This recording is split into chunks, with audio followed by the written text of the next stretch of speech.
हरि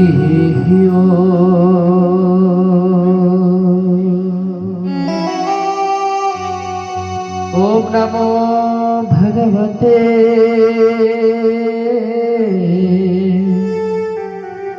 श्री वासुदेवाय।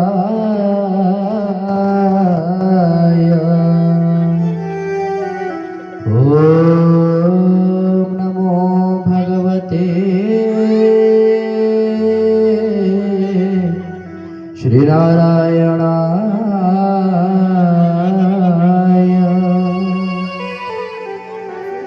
ओम नमो भगवते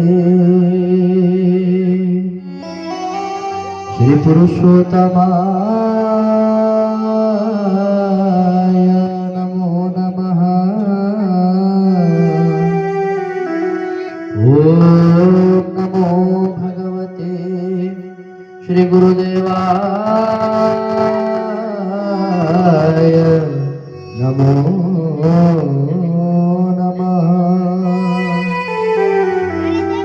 मन्नाथ श्री जगन्नाथ मद्गुरु श्री जगतगुरु मदात्मा सर्वभूतात्मा तस्मै श्री गुरवे नमः। वाञ्छा कल्पतरुभ्यश्च कृपा सिन्धुभ्यैव च पतितानां पावनेभ्यो श्री वैष्णवेभ्यो नमो नमः।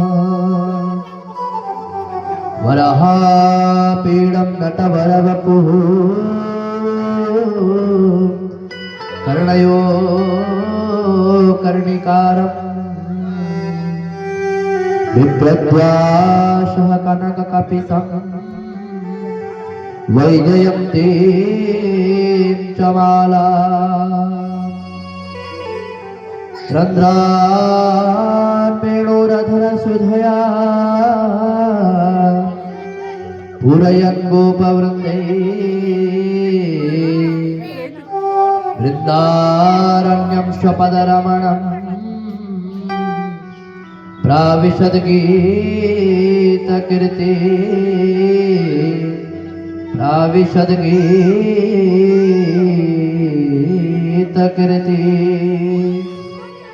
हर्यासासुरासि भवदङ्गवल्ली भासैव दासी कृतदूरसिन्धु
जगन्नाथ भगवान की जय। सुभद्रा मैया की जय। बलभद्र भगवान की जय। सुदर्शन महाराज की जय। सर्वसंथन की सर्वग्रंथन की अपने अपने गुरुदेव की अपने अपने पिता माता की बोलो आनंदे कौमार। अकारण कारण अशरण शरण अनाथ नाथ प्रभु जगदात्मन जगदात हार अनाथ नाथ जगतर नाथ प्रभु जगन्नाथ अभय चरणार बिंदुरे अनंत कोटि दंडवत। प्रातः स्मरणीय संध्या पूजनीय प्राण प्रतिष्ठाता सद्गुरु भीमाचार्य बाबा मधुसूदन अभय चरणार बिंदुरे अधमर अनंत कोटि दंडवत एवं गुरुकल्प बाबाजी दामोदर दास महाराज अभय चरणार बिंदुरे अधमर अनंत कोटि दंडवत। एठारे उपस्थित सर्वसंतगण सर्व मुनिगण सर्व तपस्वीगण एवं विशेषकर हरिहर कथा छोड़ा उपस्थित सर्व भक्तगण अभय चरणार मध्य अधमर अनंत कोटि दंडवत एवं यही कार्यक्रम कर्मकर्ता मानक अनंत कोटि दंडवत। मो सांगे मत सहयोग करुवा मो भाई मानक मोर धन्यवाद। पिला मन चुप ही बसे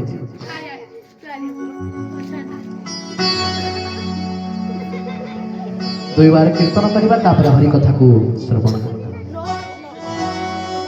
आनंदर कीर्तन करवा। प्रथमतः कहती सन्थ मैंने कहती जितेबाला हरिबर हुराहुड़ी दिया हुए से दुई हाथ टेकी दियो कहीं बसी ये महाज्योतिष आपण हाथ में भविष्यतर जो खंडन अच्छी मैंने आप भविष्य जो बहुत बहुत लोक मान घाटी थाए अमुक घाटी पड़ा से लोकटी मरीज कि बंचीज तेणुक प्रभु को टे हाथ टी देखईदे प्रभु से घाटी टी खंडन कर दिखती। किंतु द्वितीय कथा जितेबाला आप ज्योतिष पाखक जाती ज्योतिष कौन करे ना आप हाथ में आग दुथर ताली बारे कहीं जो रेखा तक फिटिज तेणुक महाज्योतिष आसी आली मारे से आपण कीर्तन ताली मारिदे प्रभु देखीदेवे। बोलो राम राम राम राम राम राम राम सीता राम राम राम राजा राम राम राम सीता राम राम राम राजा राम राम राम राम राम राम राजा राम राम राम राधे श्याम श्याम श्याम सीता राम राम राम राधे श्याम श्याम श्याम राम राम राम राधे श्याम श्याम श्याम सीता राम राम राम राधे श्याम श्याम श्याम सीता राम राम राम राधे श्याम श्याम श्याम सीता राम राम राम राधे श्याम श्याम श्याम सीता राम राम राम राधे श्याम श्याम श्याम सीता राम राम राम राधे श्याम श्याम श्याम सीता राम राम राम सीता राम राम राम राधे श्याम श्याम श्याम सीता राम राम राम राम राम राम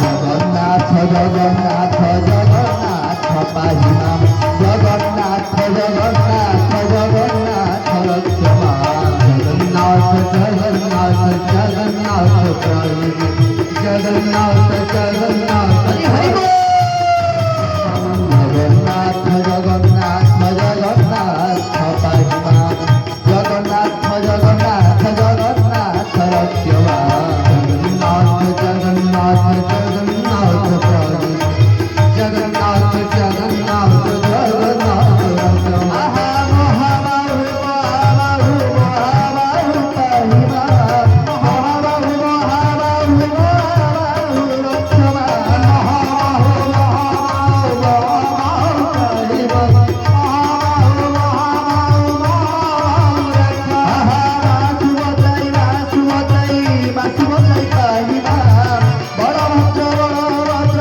बलभद्र रक्ष मां सुभद्राई पाहि मां बलभद्र बलभद्र रक्ष मां जगन्नाथ जगन्नाथ जगन्नाथ पाहि मां जगन्नाथ जगन्नाथ जगन्नाथ रक्ष मां जगन्नाथ जगन्नाथ जगन्नाथ पाहि हरि हरि बोल जगन्नाथ जगन्नाथ रक्ष मां जगन्नाथ जगन्नाथ जगन्नाथ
बोले श्री बांके बिहारी लाल की जय।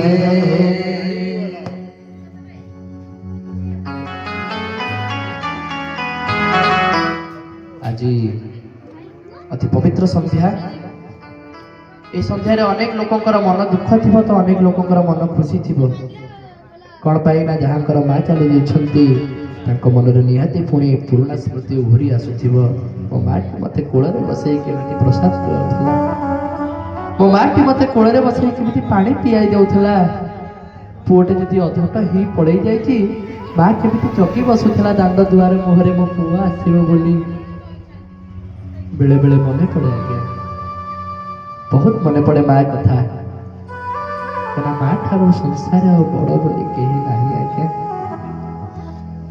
जार हाथ धरी दिने आमे चली शिखिथिले, जार कोଳରେ रही आमे दिने दुनिया को जीति थिले, से माटी आज्ञा आज चली जाइछंती।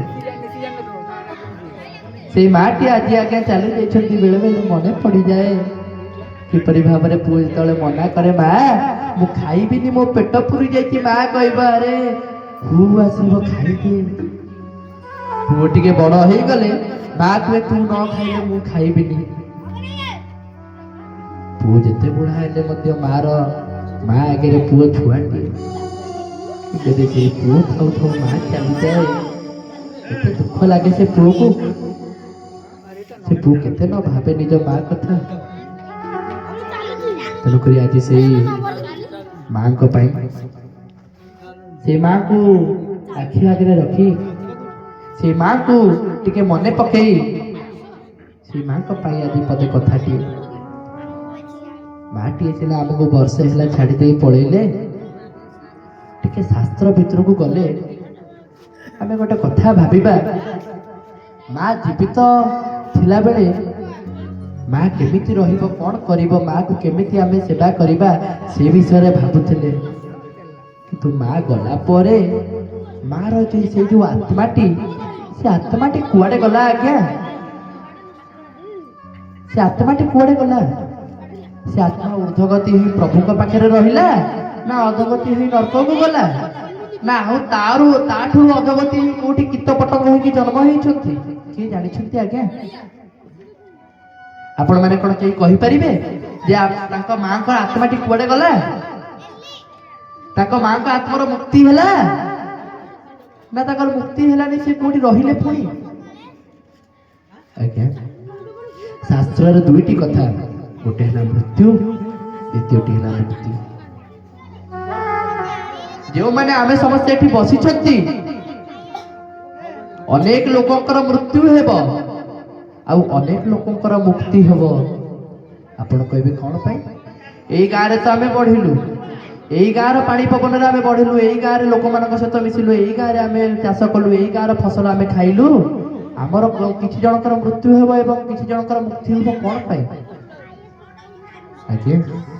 शास्त्र कहले जदि आपणकर द्वारा करा जाइथिबा कोनोसी कार्य आपणक घरे अधा रही जाए किंबा पूर्ण हैला पर आपण भोग न करि पारंती से किछि छोटिया छुचिटिए हेले मध्य जदि सेही वस्तु प्रति आपणक मन रे लालसा रही जाई थाए लोभ रही जाई थाए ताले आ आपण मुक्ति की प्राप्त करि परिबे नाही।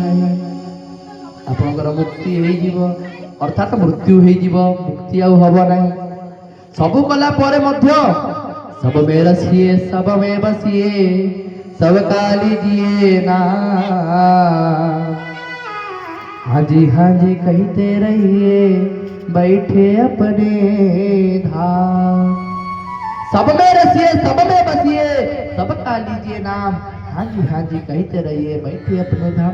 अर्थात घर करंतु घरे रुहतु स्त्री पाखे रुहतु पिला छुआ पाखे रुहतु से माने काली सकाळे कोन खाइबे से विषय चिंता करंतु किंतु ऊपरे ऊपरे भीतर निज प्रभु को रखंतु से प्रभु को निज हृदय रे बसई दियंतु निहाती शेष समय प्रभु को स्मरण हेबो। प्रभु श्री रामचंद्र केडा सुंदर भाव देखंतु कहउछंती रामचरित मानस लेखुतिबा परम संत कवि तुलसीदास अति सुंदर भाव कलम कले कोन बार बार मुनि जपत कराई ଅନ୍ତେ ରାମ କହିଆ ବତ ନାହିଁ। श्रीराम जय राम जय जय राम श्रीराम जय राम जय जय राम ବାର ବାର ମୁନି ଜପତ କରାଇ ଅନ୍ତେ ରାମ କହିଆ ବତ ନାହିଁ। श्रीराम जय राम जय जय राम श्रीराम जय राम जय जय बोले राम संत भगवान की। କହିଲେ କଣ କହୁଛନ୍ତି ଆଜ୍ଞା ବାର ବାର ମୁନି ଜପତ କରାଇ ଅନ୍ତେ ରାମ କହି ଆବତ ନାହିଁ। ଜନ୍ମ ଜନ୍ମାନ୍ତର ଲାଗିଗଲା ମୁନି ଋଷି ମାନେ ଆପଣଙ୍କୁ ଖାଲି କହିଲେ କୁହ ରାମ କୁହ ରାମ କୁହ ରାମ। ଆପଣ ମାନେ ରାମ କହି କହି ସବୁ ଦିନ ବିତିଗଲା। ମୃତ୍ୟୁ ସମୟରେ ମନେ ପଡିଲା ନାହିଁ। ମୃତ୍ୟୁ ସମୟରେ ଆଉ ମନେ ପଡୁନି ରାମ ନାମ। ପିଲାମାନେ ଟିକେ ଚୁପି ବସି ପଡ। ପିଲାମାନଙ୍କୁ ମୃତ୍ୟୁ ସମୟରେ ଆଉ ରାମ ନାମ ମନେ ପଡୁନାହିଁ। ତେଣୁକରି ଆପଣମାନଙ୍କୁ ସମସ୍ତଙ୍କୁ ପୂର୍ବ ଥରକୁ ଆସିଥିଲି ଗୋଟିଏ ନିବେଦନ କରିଥିଲି, ଆଜି ମଧ୍ୟ ଆସିଛି ଗୋଟିଏ ନିବେଦନ କରିବି ଆପଣମାନଙ୍କୁ। ଏଠି ଯେତେ ଜଣ ଆପଣମାନେ ବସିଛନ୍ତି ସମସ୍ତେ ମୃତ ଲୋକ ସହିତ ସମାନ। ଆପଣ କହିବେ କଣ ଆମେ ଜୀବିତ ଅଛୁ? ଜୀବିତ ଥାଉ ଥାଉ ଆପଣ କହୁଛନ୍ତି ମୁର୍ଦାର?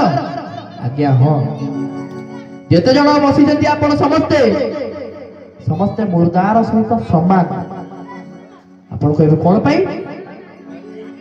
ଅତି ସୁନ୍ଦର ଭାବରେ ସନ୍ଥ ମାନେ କୁହନ୍ତି, ଗୁରୁ ନ କଲା ଲୋକକୁ ଲେଖ ପଶୁ ଗଣେ ମୃତରେ ଗଣନା ତାଙ୍କୁ କରନ୍ତି ସୁଜନେ। କହିଲେ କଣ ନା ଗୁରୁ ନ କଲା ଲୋକକୁ ଲେଖ ପଶୁ ଗଣେ ମୃତରେ ଗଣନା ତାଙ୍କୁ କରନ୍ତି ସୁଜନେ। ଆଜ୍ଞା ଯଦି ଆପଣ ଗୁରୁ ନ କରିଛନ୍ତି ତାହେଲେ ଆପଣ ବସିଥିବା ଜାଗାରେ 12 ଆଙ୍ଗୁଳେ ପର୍ଯ୍ୟନ୍ତ ମାଟି ଅପବିତ୍ର। ଶାସ୍ତ୍ର ପ୍ରମାଣ ଅଛନ୍ତି ଆଜ୍ଞା। ଯେତେବେଳେ ଅତି ବିଜ୍ଞ ପଣ୍ଡିତଜ୍ଞ ବାଲ ବ୍ରହ୍ମଚାରୀ ଭାଗବତଙ୍କର ଭାଗବତ ମହାରାଜଙ୍କର ମୂଳ ଯାହାକୁ କୁହାଯାଏ, ଯାହାଙ୍କର ବାପା ସ୍ୱୟଂ ଭାଗବତ ଲେଖିଛନ୍ତି, ସେଇ ସୁଖଦେବ ମହାରାଜ ସବୁବେଳେ ସତ୍ସଙ୍ଗ କରନ୍ତି। ଯୋଉଠି ଜାଗାରେ ସତ୍ସଙ୍ଗ କରନ୍ତି, ବର୍ତ୍ତମାନ ଆମେ ଏଠି ବସିଛୁ, ଏଇ ଜାଗା ତଳେ ଯଦି ଓଦା ଥିବ ଆମକୁ ଜଣା ପଡିବ ନିହାତି। ସେମିତି ସୁଖଦେବ ମହାରାଜଙ୍କୁ ଜଣା ପଡିଲା ଯେ ମୁଁ ଯୋଉ ଜାଗାରେ ବସୁଛି ସେ ଜାଗାଟା ଟିକେ ଓଦାଳିଆ ଲାଗୁଛି। କଣ ପାଇଁ? ନିଜ ଶିଷ୍ୟ ମାନଙ୍କୁ ପଚାରିଲେ, କହିଲେ ବାପା ତୁ କାହିଁ କହ ତ ଏ ଜାଗାଟା କାହିଁ ଓଦା ଲାଗୁଛି? ସେ କହୁଛି ଆଜ୍ଞା କ୍ଷମା କରିଦେବେ। ଆଉ ଜଣକୁ ପଚାରିଲେ ତୁ କହିଲୁ, ସିଏ କହିଲୁ, ସମସ୍ତେ କହୁଛନ୍ତି ଆଜ୍ଞା କ୍ଷମା କରିଦେବେ। ଶେଷରେ ଜଣେ ଉଠିକି ଆସିଲା, କହିଲା ପ୍ରଭୁ ଆପଣ ଯଦି କ୍ରୋଧାନ୍ୱିତ ନ ହେବେ ତାହେଲେ କହିବି। ନା କଣ ହେଲା କହ? ନା ଆପଣ ସର୍ବତତ୍ତ୍ୱଜ୍ଞ, ଆପଣ ମାନେ ଜ୍ଞାନର ଜ୍ଞାତ୍ୱା, ଆପଣ ସବୁ ଜ୍ଞାନ ଜାଣିଛନ୍ତି, ଆପଣ ବିଜ୍ଞ, ଆପଣ ପଣ୍ଡିତଜ୍ଞ, ଆପଣ ବାଲ ବ୍ରହ୍ମଚାରୀ, କିନ୍ତୁ ଆପଣ ଗୁରୁ କରିନାହାନ୍ତି। ତେଣୁକରି ଆପଣ ଯେହେତୁ ଗୁରୁ କରିନାହାନ୍ତି ଆପଣ ବସିଥିବା ସ୍ଥାନଟି 12 ଆଙ୍ଗୁଳେ ପର୍ଯ୍ୟନ୍ତ ଅପବିତ୍ର। ଆପଣଙ୍କର ବସିଥିବା ସ୍ଥାନକୁ ଆମେ ପ୍ରତିଦିନ ଖୋଳୁଛୁ, 12 ଆଙ୍ଗୁଳେ ମାଟି ନେଇ ଆଉ ଗୋଟେ ସ୍ଥାନରେ ଫୋପାଡୁଛୁ, ସେଠୁ ଆଉ 12 ଆଙ୍ଗୁଳେ ମାଟି ଆଣିକି ଆପଣଙ୍କ ସ୍ଥାନରେ ପକାଇ ଲିପୁଛୁ। ତେଣୁକରି ସେ ଜାଗାଟା ଟିକେ ଓଦାଳିଆ ଲାଗୁଛି। ସୁଖଦେବ ମହାରାଜ କହିଲେ ବର୍ତ୍ତମାନ ମୁଁ ଗୁରୁ କରିବି କାହାର? ଆପଣ ମାନେ ଟିକେ ଭାବନ୍ତୁ, ବର୍ତ୍ତମାନ ସାଧାରଣତଃ ଘର ମାନଙ୍କରେ ଯେ ଯାହା ଘରରେ ବାପା ମାଙ୍କ ଠାରୁ ବଢିକି ଆଉ ଜ୍ଞାନୀ କିଏ ଅଛି? ନିଜ ଘରେ, ମୋ ଘରେ ମୋ ବାପା ମାଙ୍କ ଠାରୁ ବଢିକି ଆଉ ଜ୍ଞାନୀ କେହି ନାହାନ୍ତି। ଆପଣଙ୍କ ଘରେ ଆପଣ ମାନଙ୍କ ବାପା ମାଙ୍କ ଠାରୁ ବଢିକରି ଆଉ ଜ୍ଞାନୀ କେହି ନାହାନ୍ତି। ବର୍ତ୍ତମାନ ଯଦି ଆପଣ କହିବେ ଯେ ନାଇଁ ବାପା ଆପଣଙ୍କର ଟିକେ ଜ୍ଞାନ ଅଭାବ ଅଛି, ଆପଣ ଯାଇ ଜ୍ଞାନ ଆଣନ୍ତୁ, ସେ କଣ ଆପଣଙ୍କଠୁ ଜ୍ଞାନ ନେବେ? କାହିଁକିନା ଆମ ପାଖରେ ସେ ଜ୍ଞାନ ନାହିଁ, ଆମେ ବାପାଙ୍କୁ ଦେଇପାରିବା। ତେଣୁକରି ବାପା ଖୋଜିବେ ମୋ ଠାରୁ ଜ୍ଞାନୀ ଯିଏ ଅଧିକ ତା ପାଖରୁ ଜ୍ଞାନ ଆଣିବେ। ତେଣୁକରି ସୁଖଦେବ ମହାରାଜ ସିଏ ତ ଏତେ ପାଣ୍ଡିତ୍ୟ, ତାଙ୍କ ପାଖରେ ଏତେ ପାଣ୍ଡିତ୍ୟ ଥିଲା, ସେ ଏତେ ଜ୍ଞାନୀ ଥିଲେ, ତାଙ୍କ ଠାରୁ ଆଉ ଅଧିକ ଜ୍ଞାନ କାହା ପାଖରେ ଥିବ? ଯିଏ ସ୍ୱୟଂ ଭାଗବତକୁ ନିଜର ହୃଦୟରେ ବିରାଜମାନ କରିନେଇଛନ୍ତି, ଯିଏ ଭାଗବତ ମହାପ୍ରଭୁଙ୍କୁ ନିଜ ହୃଦୟରେ ବିରାଜମାନ କରିନେଇଛନ୍ତି, ତାଙ୍କ ଠାରୁ ଆଉ ଜ୍ଞାନୀ ଏ ସଂସାରରେ କିଏ ଅଛି?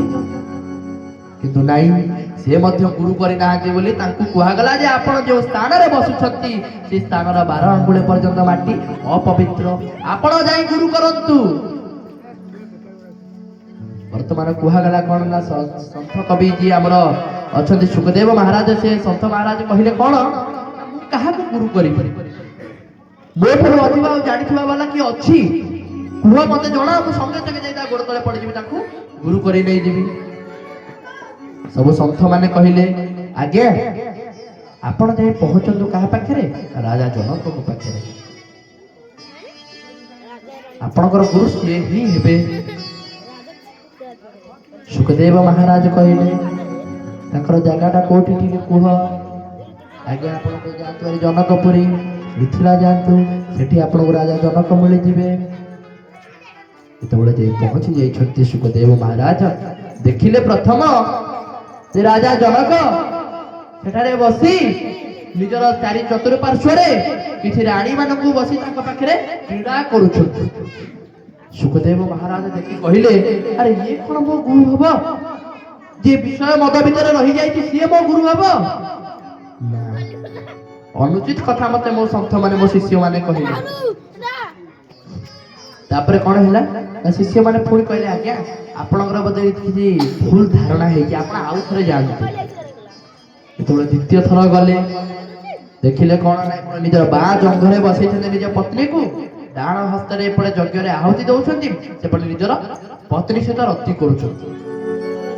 ଇଏ କହିଲେ କଣ ପୁଣି ମତେ ପଠେଇଦେଲ, ଦେଖ ଇଏ କଣ କରୁଛି ଦେଖ, ଇଏ ମୋ ଗୁରୁ ହବ? ନା ଆଜ୍ଞା ଆପଣ ଥରେ ଧ୍ୟାନସ୍ଥ ହିଁ ବସି ଦେଖନ୍ତୁ ତ, ଆପଣ ଥରେ ଧ୍ୟାନସ୍ଥ ହିଁ ବସି ଦେଖନ୍ତୁ ପ୍ରକୃତରେ ସିଏ କଣ କରୁଛନ୍ତି, ପ୍ରକୃତରେ ସିଏ କଣ କରୁଛନ୍ତି। ଯେତେବେଳେ ଧ୍ୟାନସ୍ଥ ହିଁ ବସି ଦେଖନ୍ତି କଣ ଦେଖିଲେ, ଦେଖିଲେ ମନ ପ୍ରାଣ ସିନା ଏଠି ଅଛି, ପିଣ୍ଡ ସିନା ଏଠି ଅଛି, କିନ୍ତୁ ମନ ଯାଇ ପ୍ରଭୁଙ୍କ ପାଖରେ। ତେଣୁକରି ମୋ ଗୁରୁଦେବ କୁହନ୍ତି ଚାଲ ସେହି ବୃନ୍ଦାବନ, ଚାଲ ସେହି ବୃନ୍ଦାବନ, ଯେଉଁ ସ୍ଥାନେ ନାହିଁ କାମ କ୍ରୋଧ ଅଭିମାନ, କାମ ଅଭିମାନ, ଚାଲ ସେହି ବୃନ୍ଦାବନ, ଯେଉଁ ସ୍ଥାନେ ନାହିଁ କାମ କ୍ରୋଧ ଅଭିମାନ, କାମ କ୍ରୋଧ ଅଭିମାନ, ଚାଲ ସେହି ବୃନ୍ଦାବନ, ଚାଲ ସେହି ବୃନ୍ଦାବନ। बोलिए वृंदावन धाम की जय। ତେଣୁକରି କଣ କହିଲେ ନା ସେଇ ବୃନ୍ଦାବନ ଧାମକୁ ଚାଲ, ଯୋଉ ବୃନ୍ଦାବନ ଧାମରେ କାମ ନାହିଁ, କ୍ରୋଧ ନାହିଁ, ମୋହ ନାହିଁ, ମଦ ନାହିଁ, ମାଶ୍ଚର୍ଯ୍ୟ ନାହିଁ, ଷଡ଼ରିପୁ ସେଠି ନାହାନ୍ତି। ଆପଣ କହିବେ ଯୋଉ ଏଇ ବୃନ୍ଦାବନ 665 ଟଙ୍କା ଦେଲେ ଟିକେଟ ହେଇଯିବ, ଭୁବନେଶ୍ୱର ଯାଇ ପହଞ୍ଚିଯିବ ବୃନ୍ଦାବନରେ। ବୃନ୍ଦାବନରେ ଆଙ୍କେ ବିହାରୀ ଦର୍ଶନ କଲ, ରାଧା ରମଣ ଦର୍ଶନ କଲ, ରାଧା ଲାଲଜୀ ଦର୍ଶନ କଲ, ରାଧା ବାଙ୍କି ବିହାରୀ ଦର୍ଶନ କଲ, ରାଧା ଗିରିଧର ଦର୍ଶନ କଲ, ରାଧା କୁଣ୍ଡ ଦର୍ଶନ କଲ, ଶ୍ୟାମ କୁଣ୍ଡ ଦର୍ଶନ କଲ, ଏମିତି ଦର୍ଶନ କରି କରି ସମ୍ପୂର୍ଣ୍ଣ ଦର୍ଶନ ହେଇଗଲା। 84 କୋଶ ବ୍ରଜଧାମର ଆପଣ ପରିକ୍ରମା କରି ନେଇଗଲେ। କିନ୍ତୁ ସେଠୁ ଫେରିଲା ପରେ ଆପଣଙ୍କ ଭାଇ ଆସିଲା, ଆପଣଙ୍କୁ କହିଦେଲା ଏଇ ବାପା କହିଛନ୍ତି ସେ ଜାଗାଟା ବଟୁଆରା ହବ, ଆଉ ତୋର 30 ଭାଗ ମୋର 70 ଭାଗ। କାହିଁକି କହିଲା ବୋଲି ଧଇଲେ ଖଣ୍ଡା କର୍ପରାରେ ଚାଲିଲା ଭାଇ ଭାଇ ଭିତରେ କଳି। ଏ ବୃନ୍ଦାବନରୁ ତ ଯାଇକି ଆସିଲା ପରେ କ୍ରୋଧ ହଉଛି, ତାହେଲେ କୋଉ ବୃନ୍ଦାବନ କଥା କହିଲେ ଗୁରୁଦେବ? କୋଉ ବୃନ୍ଦାବନ ନା ସ୍ଥିର ହୋଇ ବସିଣ ନା ଗୁରୁ ପରେ ସେହି ବୃନ୍ଦାବନକୁ। କୋଉ ବୃନ୍ଦାବନ? ନିତ୍ୟ ଧାମ ବୃନ୍ଦାବନ, ଯୋଉଟା ଆପଣଙ୍କ ଶରୀରରେ ଚାଲିଛି। ଆପଣଙ୍କ ଶରୀରରେ ଯୋଉ ବୃନ୍ଦାବନ ଅଛି ସେ ବୃନ୍ଦାବନକୁ ଯାଆନ୍ତୁ। ଏଠି ଭାରତ ବର୍ଷ ଭିତରେ ଥିବା ସେ ବୃନ୍ଦାବନ ଯାଇକି ଆସିଲା ପରେ ତ ପୁଣି କଳି କଜିଆ ଚାଲୁଛି, ଲାଭ କଣ? ତେଣୁକରି ବର୍ତ୍ତମାନ କଥା ଥିଲା କୋଉଠି ନା ମାଙ୍କର ମୁକ୍ତି ଉପରେ। ବର୍ତ୍ତମାନ ଗୋଟେ ସାଧାରଣ କଥାଟିଏ ଶୁଣି ରଖିଥାନ୍ତୁ ଯେ ଭାଗବତ ମହାପ୍ରଭୁ କହୁଛନ୍ତି ମୁକ୍ତି ଆଜ୍ଞା 5 ପ୍ରକାର। ଆପଣ କହିବେ 5 ପ୍ରକାର ମୁକ୍ତି, କୋଉ ମୁକ୍ତିକୁ ଆମେ ପାଇବୁ? ଆଜ୍ଞା 5 ପ୍ରକାର ମୁକ୍ତି କଣ କଣ?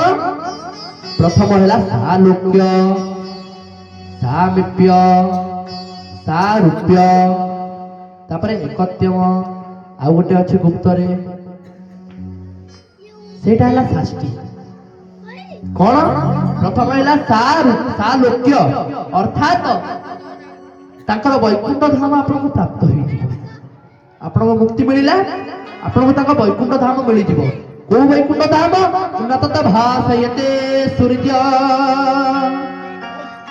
न शशांक न पावकः जदगत्वा न निवर्तन्ते तद्धाम परमं मम। कौन कहउछन्ति न तत भासयते सूर्य न शशांक न पावकः जदगत्वा न निवर्तन्ते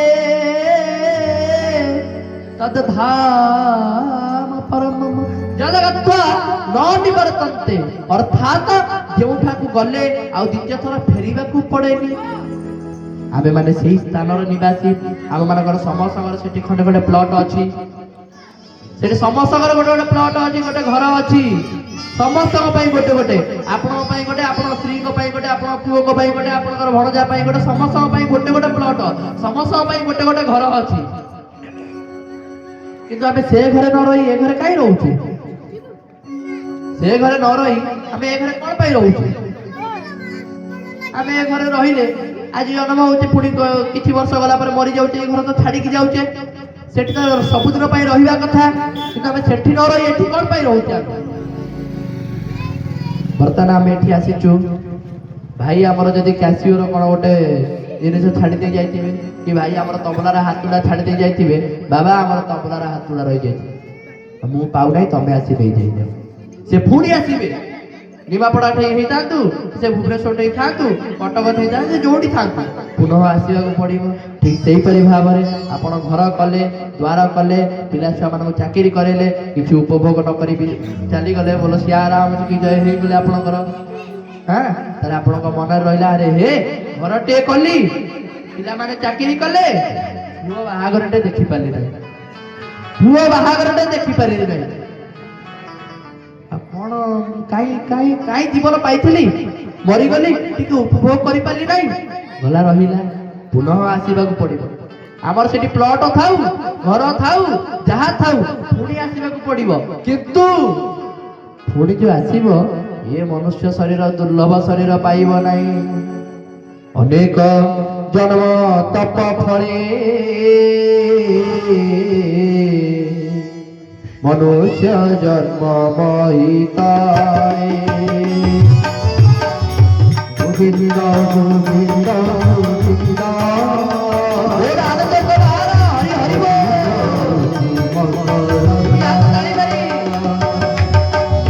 अनेक जन्म तप फले मनुष्य जन्म महिताए गोविंद गोविंद गोविंद जे भोगे पाए से आनंद दुर्लभ मनुष्य शरीर नरक निस्तारण द्वार गोविंद गोविंद गोविंद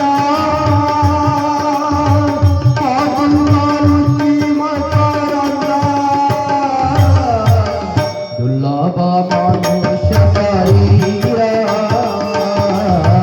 नरक निस्तारण द्वार गोविंद गोविंद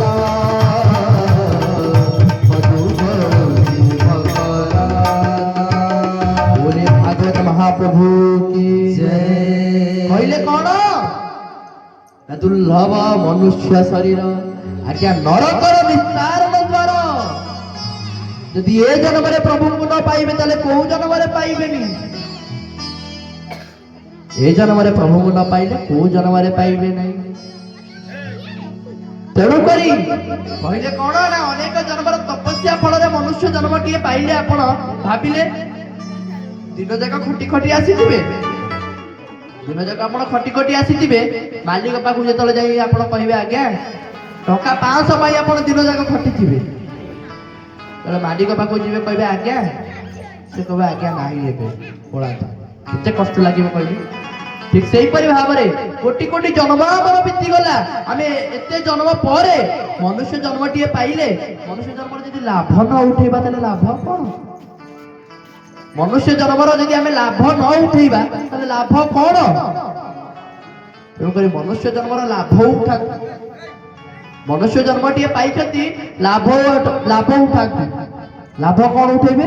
ପଇସା ପତ୍ର ରୋଜଗାର କରିବେ, କାଲି ଯାଇକି କୋଉଠି ପାର୍ଟି ହଉଥିବ ସେଠି ନାଚିବେ, କାଲି କୋଉଠି ଭସାଣି ହଉଥିବ ସେଠି ନାଚିବେ, କାଲି ଆମର କୋଉଠି ସାଙ୍ଗ ବାହାଘର ହଉଥିବ ସେଠି ନାଚିବେ। ଏଇ କଣ ମଉଜୁ?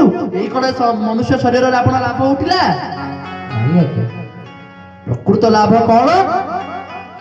ଗୋବିନ୍ଦ ସଙ୍ଗେ କଲେ ଭାବ, ମନୁଷ୍ୟ ଜନ୍ମର ଏହି ଲାଭ। ଗୋବିନ୍ଦ ସଙ୍ଗରେ ଭାବ କରିବାର ଅଛି, ତାହେଲେ ସେଇ ହେଲା ମନୁଷ୍ୟ ଜନ୍ମର ଲାଭ। ମନୁଷ୍ୟ ଜନ୍ମ ପାଇବାର ମୂଳ ଲାଭ ହେଲା ଗୋବିନ୍ଦ ସହିତ ଭାବ। ଆଉ ଯଦି ଆମେ ଗୋବିନ୍ଦ ସହିତ ଭାବ କରିବା ନାହିଁ, ଆପଣ କହିବେ ଯଦି ଗୋବିନ୍ଦ ସହିତ ଆମେ ଘର ଦ୍ୱାର ସବୁ ଛାଡ଼ି ଦେଇ ପଳେଇବୁ, ନାଇଁ ଆଜ୍ଞା। ଆପଣଙ୍କ ପୁରା କୁହାଗଲା, ପ୍ରଥମରୁ କୁହାଗଲା ଯେ ସବ ମେ ବସିଏ, ସବ ମେ ରସିଏ, ସବ କା ଲିଜିଏ ନାମ।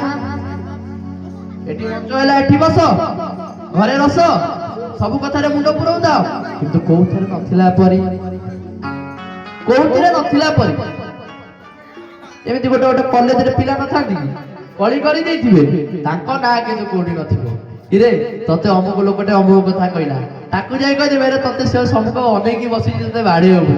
ଗଲା ଦି ଜଣ ଭେଟା ଭେଟି ହେଇଗଲେ କଳି ହେଇଯାଇଥିବ, କିନ୍ତୁ ସେଠି ଆଉ ସେ ମହାପ୍ରଭୁଙ୍କ ନାଁ ନଥିବ, ସେ ମହାପ୍ରଭୁଙ୍କ ନାଁ ସେଠି ନଥିବ।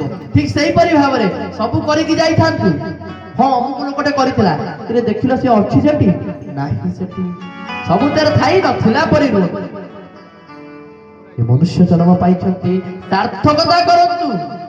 ପଇସା ମିଳିଲେ ଆମେ ତା ଲାଭ ଉଠେଇ ଦଉଛେ। 500 ଟଙ୍କା ମିଳିଲା, କୋଉଠି ଖର୍ଚ୍ଚ କରିବା, ଚାଲ କୋଉଠି ଗୋଟେ ଖର୍ଚ୍ଚ କରିବା, ସାଙ୍ଗ ସାଥି ଧଇଲେ ଚାଲିଲେ। ଠିକ ସେଇପରି ଭାବରେ ଇଏ ଜୀବନ, ଇଏ ମନୁଷ୍ୟ ଜନ୍ମ ଟଙ୍କା 500 ମଧ୍ୟ କେତେ ଗୁଣ ଅଧିକ। ମନୁଷ୍ୟ ଜନ୍ମର ଲାଭ ଉଠାନ୍ତୁ। ପ୍ରଥମ ମୁକ୍ତି ସାଲୋକ୍ୟ ମୁକ୍ତି। ଆପଣଙ୍କୁ ସେ ଲୋକ ମିଳିଗଲା, କିପରି ମିଳିବ? ସତ୍ସଙ୍ଗ କଲେ। ଆପଣ କେମିତି ସତ୍ସଙ୍ଗ କରୁନାହାନ୍ତି? ସତ୍ସଙ୍ଗ କଲା ବେଳେ ମନକୁ ସେଠି ରଖି ପିଣ୍ଡକୁ, ପିଣ୍ଡ ସେଇଠି ରହିଲା, ଲୋକଙ୍କର ପିଣ୍ଡ ଏଠି ଥାଇ ମନ ସେଠି ଥାଏ, କିନ୍ତୁ ପିଣ୍ଡ ଆଉ ମନ ଉଭୟଙ୍କୁ ଏଇଠି ରଖନ୍ତୁ, ନହେଲେ ତ ବିଗିଡି ଯିବ କଥା। ଆଉ ମନ ପିଣ୍ଡ ଏଠି ଥିବ, ମନ ଥିବ ମୋ ବାପା କଣ କରୁଥିଲେ, ମୋ ବୋଉ କଣ କରୁଥିଲେ, ମୋ ସ୍ତ୍ରୀ କଣ କରୁଥିଲା, ମୋ ପିଲା ଛୁଆ କଣ କରୁଥିଲେ। ଆଜ୍ଞା ସବୁ ପାଶୋରି ଯାଆନ୍ତୁ, ଯୋଉ ଘଣ୍ଟାଟେ କି 2 ଘଣ୍ଟା ଆପଣ ଏଠି ବସିବେ ସବୁ ଭୁଲି ଯାଆନ୍ତୁ, ସବୁ ତାଙ୍କ ପାଖରେ ଅର୍ପଣ ଦିଅନ୍ତୁ, ସବୁ ତାଙ୍କ ପାଖରେ ଅର୍ପଣ କରିଦିଅନ୍ତୁ, ନିହାତି ପ୍ରଭୁ ସମ୍ଭାଳିବେ। ତେଣୁକରି କହିବାର ମୂଳ ଉଦ୍ଦେଶ୍ୟ କଣ? 5 ପ୍ରକାରର ମୁକ୍ତି। 5 ପ୍ରକାରର ମୁକ୍ତିରୁ ପ୍ରଥମ ହେଲା ସାଲୋକ୍ୟ ମୁକ୍ତି। ସାଲୋକ୍ୟ ମୁକ୍ତି ପରେ ଷାଷ୍ଠୀ, ଅର୍ଥାତ ଆପଣଙ୍କୁ ମନେ କରନ୍ତୁ ଆପଣଙ୍କ ବାପା ଗାଡିଟିଏ ଦେଇଦେଲେ, ଗାଡିଟିଏ ଦେଇଦେଲେ କିନ୍ତୁ ଲାଇସେନ୍ସ ନାହିଁ। ଆପଣଙ୍କର ଯେତେବେଳେ ଇଚ୍ଛା କଣ ସେତେବେଳେ ଆପଣ ଚଲେଇ ପାରିବେ? ଇଚ୍ଛା ଥିବ ଚଲେଇବାକୁ, ବାପ ଲାଇସେନ୍ସ ନାହିଁ, ମାନେ କୋଉଠି ନେଇକି ଯାଉଛି ବାଟରେ ମତେ ପୋଲିସ ଧରିବ, ଥାଉ ବାପା ଥାଉ, ଗାଡି ଥାଉ ତା ଜାଗାରେ, ମୁଁ ଆଉ ଧରିବିନି। କିନ୍ତୁ ବୈକୁଣ୍ଠ ଧାମରେ ଷାଷ୍ଠୀ ମୁକ୍ତିର ଅର୍ଥ କଣ ଜାଣିଛନ୍ତି? ଲାଇସେନ୍ସ ମିଳିଯିବା। କଣ ଲାଇସେନ୍ସ? ପ୍ରଭୁଙ୍କର ଦର୍ଶନ। ବୈକୁଣ୍ଠ ଧାମରେ ରହୁଥିବା ସବୁ ଭକ୍ତ ମାନେ ପ୍ରଭୁଙ୍କ ଦର୍ଶନ ସବୁବେଳେ କରିପାରନ୍ତି ନାହିଁ, ସବୁବେଳେ ଦର୍ଶନ କରିବା ପାଇଁ ମଧ୍ୟ ଗୋଟେ ଲାଇସେନ୍ସ, ସେ ଲାଇସେନ୍ସ ପ୍ରାପ୍ତ ହେଇଯିବ ଷାଷ୍ଠୀ ଲୋକମାନଙ୍କୁ। ଷାଷ୍ଠୀ ମୁକ୍ତି ପାଇଗଲେ ଆପଣଙ୍କୁ ଲାଇସେନ୍ସ ମିଳିଯିବ, ଆପଣ ପ୍ରତିଦିନ ପ୍ରଭୁଙ୍କ ଦର୍ଶନ କରିପାରିବେ ଯେତେବେଳେ ଇଚ୍ଛା। ତୃତୀୟ ମୁକ୍ତି ସାମିପ୍ୟ, ଅର୍ଥାତ ମନେ କରନ୍ତୁ ଆମର ଚେୟାରମ୍ୟାନ ଯିଏ ଅଛନ୍ତି, ତା ଆମ ନବୀନ ବାବୁ ଯିଏ ଥିଲେ, ଏବେ ମୋହନ ମାଝୀ ବାବୁ ଅଛନ୍ତି, ତାଙ୍କର ଜଣେ କିଏ ଗୋଟେ ଅତି ପ୍ରିୟ ହେଇଗଲା। ମନେ କରନ୍ତୁ ଭାଇ ଆମର ତାଙ୍କର ସେବା କରୁଥିଲେ, ଥରେ ଯାଇ ସେବା କରିଦେଲେ, ସେ ତାଙ୍କ ସେବାରେ ପୁରା ଖୁସି ହେଇଗଲେ, ପୁରା ଖୁସି, ମୋ ପ୍ରମୋଦ ଭାଇ ମତେ ସେବା କରିଦେଲା, ମୁଁ ପୁରା ଖୁସି, ତାକୁ ଡାକ ମୋ ପାଖକୁ। ତା ପ୍ରମୋସନ ହେଇଗଲା। କଣ ପ୍ରମୋସନ? ସେ ମୋ ପାଖେ ପାଖେ ରହିବ, ସେ ମୋ ପାଖେ ପାଖେ ରହିବ। ଠିକ ସେଇପରି ଭାବରେ ଯଦି ଆପଣ ପ୍ରଭୁଙ୍କର ସେବା କରିଛନ୍ତି, ପ୍ରଭୁ ଆପଣଙ୍କର ଖୁସି ହେଇଗଲେ, ଡାକ ସେ ପିଲାକୁ, ଡାକ, ସେ ମୋ ପାଖରେ ରହିବ, ସେ ମୋ ସେବା କରିବ। ଚତୁର୍ଥ ମୁକ୍ତି ସାରୂପ୍ୟ ମୁକ୍ତି। ସାରୂପ୍ୟ ମୁକ୍ତି ଅର୍ଥାତ ହଁ ଇଏ ଆମର ମୁଖ୍ୟମନ୍ତ୍ରୀ ସିନା ହେଇପାରିବେନି, ଏ ମୁଖ୍ୟମନ୍ତ୍ରୀଙ୍କ ପୁଅ। ମୁଖ୍ୟମନ୍ତ୍ରୀ କହିଲେ ବାପ ତୁ ମୋ ଜାଗାରେ ବସିଥା, ତୁ ମୋ ଜାଗାରେ ବସିଥା। ମାନେ କଣ, ତାଙ୍କ ସିଟର ପାୱାର ତାକୁ ଦେଇଦେଲେ। ତୁ ମୋ ଜାଗାରେ ବସିଥା, ମୁଁ ଟିକେ ଯାଇକି ଆସୁଛି। ଯିଏ ଆସିବ ତାକୁ ଟିକେ ଦେଖି ଯାଇକି ଦସ୍ତଖତ ମାରିଦବ। ଅର୍ଥାତ ନିଜ ରୂପ ତାଙ୍କୁ ଦେଇଦେଲେ, ସାକ୍ଷାତ ସ୍ୱରୂପ ଦେଲା ପରିକା ଦେଇଦେଲେ ନା।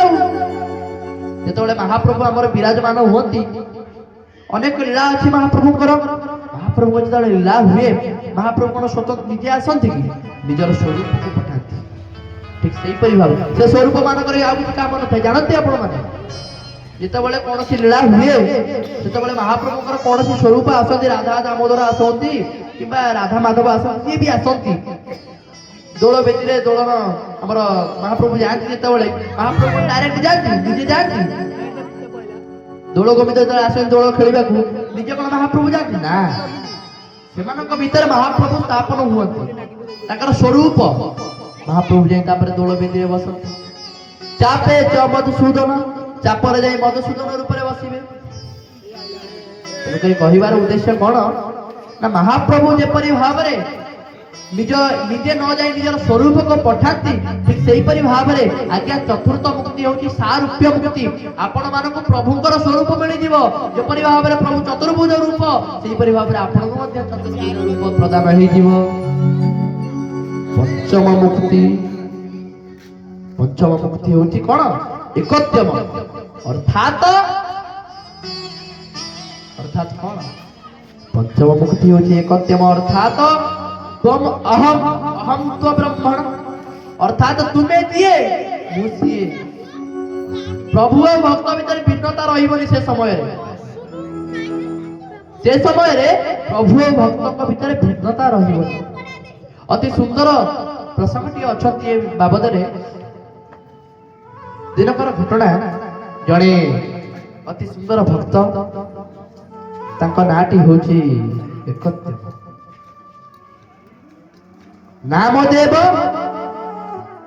ନାମଦେବ ନାମକ ଯୋଉ ଗୋଟେ ପିଲାଟିଏ ବା ଭକ୍ତଟିଏ ଥିଲେ, ରାଜସ୍ଥାନର ଲୋକ। ଆଜ୍ଞା ରାଜସ୍ଥାନରେ ତ ଆମର ବିଠଲ ଭଗବାନ ରୁହନ୍ତି। ବିଠଲ ଭଗବାନଙ୍କର କଥା ଜାଣନ୍ତି ନା, ଅଣ୍ଟାରେ ହାତ ଦେଇକି ଛିଡା ହେଇଥାନ୍ତି। କଣ ପାଇଁ ନା, ତାଙ୍କ ଭକ୍ତ ଜଣେ ଭକ୍ତ ଥିଲା, ସେ କହିଲା ପ୍ରଭୁ ଆପଣ ମୋ ଦୁଆର ପରେ ସେଠି ଛିଡା ହେଇଥାନ୍ତି। ସେଠି ଖଣ୍ଡେ ଇଟା ପଡିଛି, ରାଜସ୍ଥାନରେ ଇଟା କୁହନ୍ତି ବିଟ୍। କହିଲେ ବା ପ୍ରଭୁ ସେଇ ଆଗରେ ଗୋଟେ ବିଟ୍ ଥୁଆ ହେଇଛି, ଆପଣ ସେ ବିଟ୍ ଉପରେ ଛିଡା ହେଇଥାନ୍ତି। ପ୍ରଭୁ କହିଲେ ରେ କଣ କହୁଛୁ ତୁ? ଆରେ ମୁଁ ତ ଦୁଆର ପରେ ଆସି ଛିଡା ହେଇଛି, ତୁ ମତେ ଆସି ଦର୍ଶନ ନ କରିକି ତୁ ମତେ କହୁଛୁ ସେ ବିଟ୍ ଉପରେ ଛିଡା ହେବାକୁ? ନା ପ୍ରଭୁ କ୍ଷମା କରିଦେବେ, ଆପଣ ପ୍ରଭୁ ହେଇଥାଇ ପାରନ୍ତି, ମୁଁ ତ ଦେଖି ନାହିଁ। ମୋ ଘରେ ପରା ମୋ ମା ବାପାଙ୍କ ସେବା କରୁଛି। ମାଙ୍କ ସେବା କରୁଥିଲେ, ସେଇ ସମୟରେ ପ୍ରଭୁ ଆସି ପହଞ୍ଚିଲେ। ପ୍ରଭୁ କହିଲେ ରେ ବାପ ମୁଁ ଆସି ଦୁଆର ମୁହଁରେ ଛିଡା ହେଇଛି। ନା ଅଧଘଣ୍ଟା ଅପେକ୍ଷା କରନ୍ତୁ, ମାଙ୍କ ସେବା ସରୁ। ମାଙ୍କ ସେବା ସରିଛି। ପ୍ରଭୁ କହିଲେ ରେ ସରିଲା ନା, ଆଉ ଅଧଘଣ୍ଟା ଅପେକ୍ଷା କରନ୍ତୁ, ମୋ ବାପାଙ୍କ ସେବା ଅଛି। ମା ବାପାଙ୍କ ସେବା ସାରି ପ୍ରଭୁଙ୍କୁ ଯାଇ ଦର୍ଶନ କଲେ। ସେଇ ଦିନଠାରୁ ପ୍ରଭୁ ବିଟ୍ ଉପରେ ଛିଡା ହେଇଥିବାରୁ ତାଙ୍କ ନାଁ ହେଲା ବିଠଲ ଭଗବାନ। ବିଠଲ ଭଗବାନ ପାଖକୁ ଯାଇ ନାମଦେବ ପହଞ୍ଚିଲେ। ମୁଁ ମୋ ମାମୁଙ୍କ ପାଖକୁ ଆସିବି, ମାମୁଁ ମୋ ଘରକୁ ଚାଲ ଖାଇବ, ମାମୁଁ ମୋ ଘରକୁ ଚାଲ ଖାଇବ। ଆଜି ନାହିଁ, କାଲି ନାହିଁ, ପରଦିନ ନାହିଁ, 10 ଦିନ ପରେ ମୋ ମାମୁଁ ମୋ ଘରକୁ ଯିବ ନାହିଁ। କିନ୍ତୁ ଏତିକି କଥା କଣ, ମାମୁଁ କହିବ ତ ଚାଲ ଚାଲ, ମାମୁଁଙ୍କ ସାଙ୍ଗରେ ମୁଁ ଯିବି। କିନ୍ତୁ ଏଠି ଟିକେ ଉଲ୍ଟା ହେଇଗଲା, ପ୍ରଭୁକୁ ପ୍ରତିଦିନ ଆସି ନାମଦେବ କହିଲେ ପ୍ରଭୁ ଟିକେ କୃପା କରିବା ହେଉ। କଣ କୃପା ନା, ପ୍ରଭୁ ଟିକେ ଆମ ଘରକୁ ବିରାଜମାନ କରିବା ହେଉ, ଟିକେ ପ୍ରସାଦ ପାଇବା ହେଉ, ଟିକେ ମୋ ମାଙ୍କ ଉପରେ ମୋ ଉପରେ ଟିକେ କୃପା ଦୃଷ୍ଟି ପକେଇବା ହେଉ। ପ୍ରଭୁଙ୍କ ସହିତ କଥା ହଉଥିଲେ। ଭାବନ୍ତୁ କିପରି ଭକ୍ତ ସିଏ ପ୍ରଭୁଙ୍କ ସହିତ କଥା ହେଉଛନ୍ତି। ପ୍ରଭୁ କହିଲେ ରେ ନାମଦେବ, ତୁ ତ ଦେଖୁଛୁ ମୁଁ ତ ଏଠି ଛିଡା ହେଇଛି, ଏତେ ଭକ୍ତ ମାନେ ଆସୁଛନ୍ତି, ଏତେ ଦୀନ ଦୟାଲା ଆସୁଛନ୍ତି, ସବୁ ଏତେ ଦୀନ ମାନେ ଆସୁଛନ୍ତି, ଦୁଃଖୀ ରଙ୍କି ଆସୁଛନ୍ତି, ଯେ ମତେ ହଲିବାକୁ ଏଠୁ ସମୟ ନାହିଁ। ମୁଁ ଏଠୁ କେମିତି ଯିବି?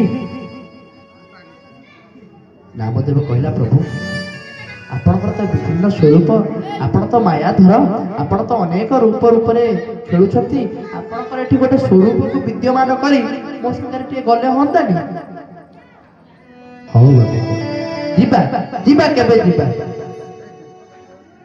ସେଇ ସମୟରେ ଦିନକର ଘଟଣା, ପ୍ରଭୁଙ୍କ ପାଖରେ ଏତେ ବ୍ୟାକୁଳ ହେଇ କାନ୍ଦିଲେ ନାମଦେବ। କହିଲେ, ହେ ପ୍ରଭୁ, ଆପଣ ଯଦି ନ ଯିବେ ଆଜି ମୁଁ ନିହାତି ପ୍ରାଣ ତ୍ୟାଗ କରିଦେବି। ଏତେ ଦିନ ଧରି ଡାକୁଛି, ଆପଣ ଟିକେ ମୋ ଘରକୁ ଯାଉନାହାନ୍ତି? ଟିକେ ଆପଣଙ୍କର ପାଦ ପଡୁନି ମୋ ଘରେ? ସେଇ ସମୟରେ ପ୍ରଭୁ କହିଲେ, ହଉ ହଉ ବାପା ନାମଦେବ, ତତେ ମୁଁ ଗୋଟେ କଥା କହୁଛି। ନାମଦେବ କହିଲେ, କଣ? ନା ରେ ନାମ, ଯେତେବେଳେ ସନ୍ଧ୍ୟାରେ ଆଳତି ସରିବ, ରାତ୍ରିର ଭୋଜନ ସରିବ, ପହଡ ପଡିଲା ବେଳକୁ ତୁ ଟିକେ ଲୁଚି ଆସିକି ଭିତରେ ପଶିଯିବ, ଗମ୍ଭୀରା ଭିତରେ। ନାମଦେବ ସେଇଆ କଲେ। ଗମ୍ଭୀରା ଭିତରେ ପଶିଗଲେ, ପଛପଟେ ଲୁଚି ଗଲେ।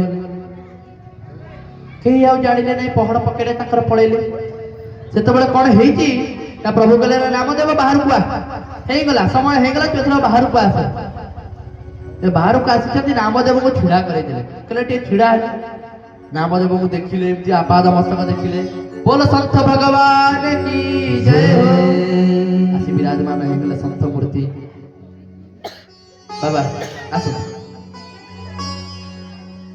ଆସନ୍ତୁ ଆସନ୍ତୁ, ବାବା ଡାକୁ, ବାବା ଆସନ୍ତୁ। मेरे आपकी कृपा से सबका हो रहा है। मेरे आपकी कृपा से सबका हो रहा है। करती हूँ तुम कन्हैया, मेरा नाम हो रहा है।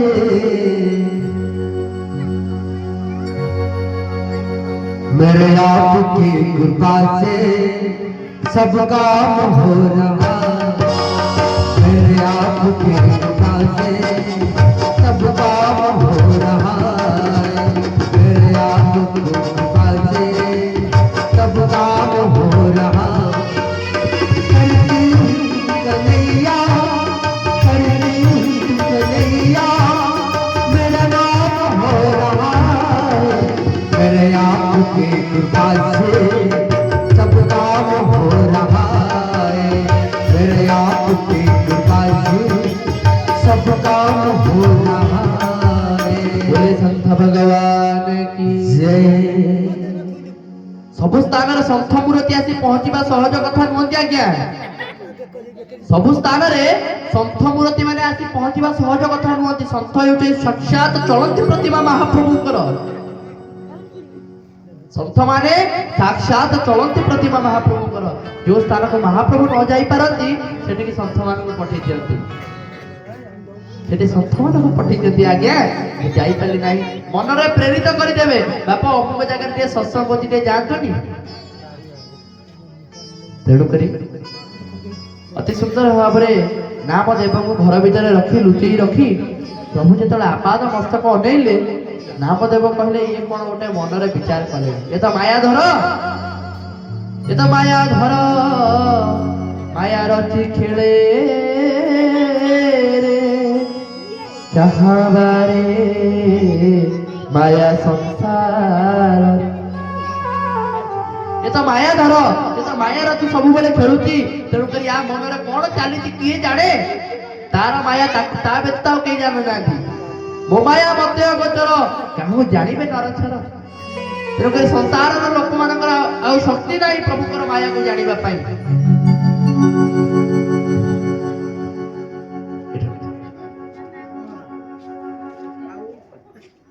କହିବାର ଉଦ୍ଦେଶ୍ୟ କଣ? ଅତି ସୁନ୍ଦର ଭାବରେ ନାମଦେବକୁ ଅନେଇଛନ୍ତି ପ୍ରଭୁ। କହିଲେ, ରେ ନାମଦେବ, ତୁ ଟିକେ ମତେ ଫିଟ୍ ଫାଟ୍ ଜଣା ପଡୁଛୁ।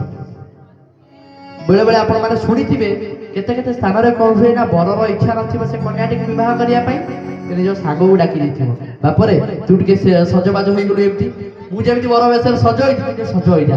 କାହିଁକି? ଆରେ ସାଙ୍ଗ ଦି ସାଙ୍ଗ ପରେ ଆମେ, ମୁଁ ଯେମିତି ସଜ ହେଇଛୁ ସେ ବି ସଜ ହେଇଯା। କିନ୍ତୁ ଭିତର କଥା ବର ଜାଣିଛି, ନାଇଁ ମୋର ଇଚ୍ଛା ନାହିଁ ବିବାହ ହେବାକୁ, ଯେତେବେଳେ ସେ ଭିଡ଼ିକି ନେବେ ମୁଁ ମୋ ସାଙ୍ଗକୁ ଠେଲି ଦେବି ଆଉ। ଠିକ ସେମିତି ପ୍ରଭୁ କଣ କଲେ, କହିଲେ ଇଏ ପୁରା ଫିଟ୍ ଅଛି। ତାକୁ କଣ କଲେ, କହିଲେ ନାମ ଆଇଲୁ ଆଇଲୁ, ଯୋଉଠି ପ୍ରଭୁ ଛିଡା ହେଇଥିଲେ ସେଠି ନାମଦେବଙ୍କୁ ଛିଡା କରିଦେଲେ। କହିଲେ ନାମଦେବ ରେ ମତେ କାହିଁ ଲାଗୁଛୁ ତୁ ଠିକ ଠାକ ଅଛୁ। ନାମଦେବ କହୁଛନ୍ତି ପ୍ରଭୁ କଣ ମନରେ ଚାଲିଛି କଣ, କାଇଁ କିଛି ନାହିଁ ତୁ ଆଖି ବନ୍ଦ କଲୁ। ନାମଦେବଙ୍କର ଆଖି ବନ୍ଦ ହେଇଗଲା। ପ୍ରଭୁ କଣ କଲେ, ଚୁଟକି ମାରିଦେଲେ। ଖାଲି ଗୋଟେ ଚୁଟକି ମାରିଦେଲେ କଣ ହେଲା ଜାଣିଛନ୍ତି? ପ୍ରଭୁ ଯେପରି ଦେଖିବାକୁ, ପ୍ରଭୁଙ୍କର ଯେପରି ସ୍ୱରୂପ, ପ୍ରଭୁଙ୍କର ଯେପରି ସ୍ୱରୂପ, ଅର୍ଥାତ ନିଜ ଶିରରେ ମୟୂରର ଚୂଳ, କଟିତ ପୀତାମ୍ବର, ପାଦରେ ନୂପୁର ଏବଂ ଦୁଇ ହାତକୁ ଅଣ୍ଟାରେ ଛିଡା କରିଦେଇଥିଲା ପରି ସେଇ ସ୍ୱରୂପ ପ୍ରାପ୍ତ ହେଲେ କିଏ? ନାମଦେବ। କହିଲେ ନାମ ତୁ ଏଠି ଛିଡା ହେଇଥା, ସବୁଦିନ କହୁଛୁ ଆମ ଘରକୁ ଯାଇ ଖାଇକି ଆସ, ଘରକୁ ଯାଇ ଖାଇକି ଆସ, ଆଜି ମୁଁ ଯାଉଛି ତମ ଘରକୁ ଯାଇ ଖାଇକି ଆସ। ନାମଦେବକୁ ଏଠି ତାଙ୍କ ଜାଗାରେ ଛିଡା କରିଦେଇ କହିଲେ ବାପା ତୁ ଏଠି ଛିଡା ହେଇଥା, ମୁଁ ଯାଉଛି ତମ ଘରେ ଖାଇ ପିଇକି ଆସିବି। ନାମଦେବ କହିଲେ ଭଲ କଥା ହେଲା, ଡାକିବି ମୁଁ, ଗୁହାରି କରିବି ମୁଁ, ପ୍ରାଣକୁ ଦାଉରେ ଲଗେଇବି ମୁଁ, ବର୍ତ୍ତମାନ ଉପଭୋଗ କରିବ ମୋ ମା ତମକୁ ରୁଟି କରିକି ଦବ, ମୋ ମା ତମକୁ ଖୁଆଇ ଦବ, ମୋ ମା ତମ ମୁହଁ ପୋଛି ଦବ। ମୁଁ କଣ କଲି, କିନ୍ତୁ ତୁ କଣ କଲୁ ସେଟା ମୁଁ ଜାଣିଛି। ନାମଦେବ କଣ କହିଲେ, ସେ ସେଟା ବିଠ୍ଠଲ ଭଗବାନ ଜାଣିଛନ୍ତି ନା। ତାପରେ ବିଠ୍ଠଲ ଭଗବାନ ଗଲେ କୋଉଠିକି, ନାମଦେବଙ୍କ ଘରକୁ। ଯେତେବେଳେ କବାଟ ଖଟଖଟ କରିଛନ୍ତି, ଯେତେବେଳେ କବାଟ ଖଟଖଟ କରିଛନ୍ତି, ଭିତରୁ ପଡିଲା ସଦା, ଭିତରୁ ପଡିଲା ସଦା ପୁଅ ଉପରେ। ମା କହୁଛି କୋଉଠି ଥିଲୁ ତୁ, ତୁ ଯାଇ କୁଆଡେ ବୁଲୁଛୁ, କଣ କରୁଛୁ, କଣ ନାହିଁ ତା ଠିକ ଠିକଣା ରହୁନି, ରାତି 12ଟାରେ ଆସି ଘର କବାଟ ଖଟଖଟ କରୁଛୁ, ତୁ ପଳା ପଳା ସେଆଡେ ଦୁଆର ଦୁଆର ପଳା। ପ୍ରଭୁ କହୁଛନ୍ତି ମା ପୁଣି କଣ ମା ମତେ ଡାକୁଛୁ, ଏତେ ଡେରିରେ ଆସି ତତେ ସୋଦିଲା ପୁଣି କଳେଇକି ଡାକୁଛୁ ମା। ପୁଣି ପ୍ରଭୁ କହୁଛନ୍ତି ମା, ମା ଆସି କବାଟ ଖୋଲି ଦେଇଛନ୍ତି। ଅପଲକ ନେତ୍ରରେ ମୋର ହା ପୀଡମ ନଟବରା ବାପୁ କରୁଣୟ କର୍ଣିକାରମ୍ ବିପ୍ରଦ୍වාସଃ କନକ କಪಿಸಂ ವೈಜಯಂತಿ ಚ ಮಾಲಾ रंध्रान वेणुरधर सुदया तुरयंगोपवृंदे वृंदारण्यं स्वपदरमणं प्राविशद्गीतकीर्ति। साक्षात परम ब्रह्म परमेश्वर जगदात्मन जगदाधार आसी विराजमान द्वार पर जो देखी देइछंती, तांको शरीर अर्थात पिंडरे प्राण न रहिला पर जो माने भक्त आज्ञा से माने प्रभु को देखिले ताकर अवस्था कोन हुए जानंती। जो माने भक्त अब गुरुदेव कहंती चारि चक्षु मिसी गला चंदरे बिंदु मिसिला, चारि चक्षु मिसी गला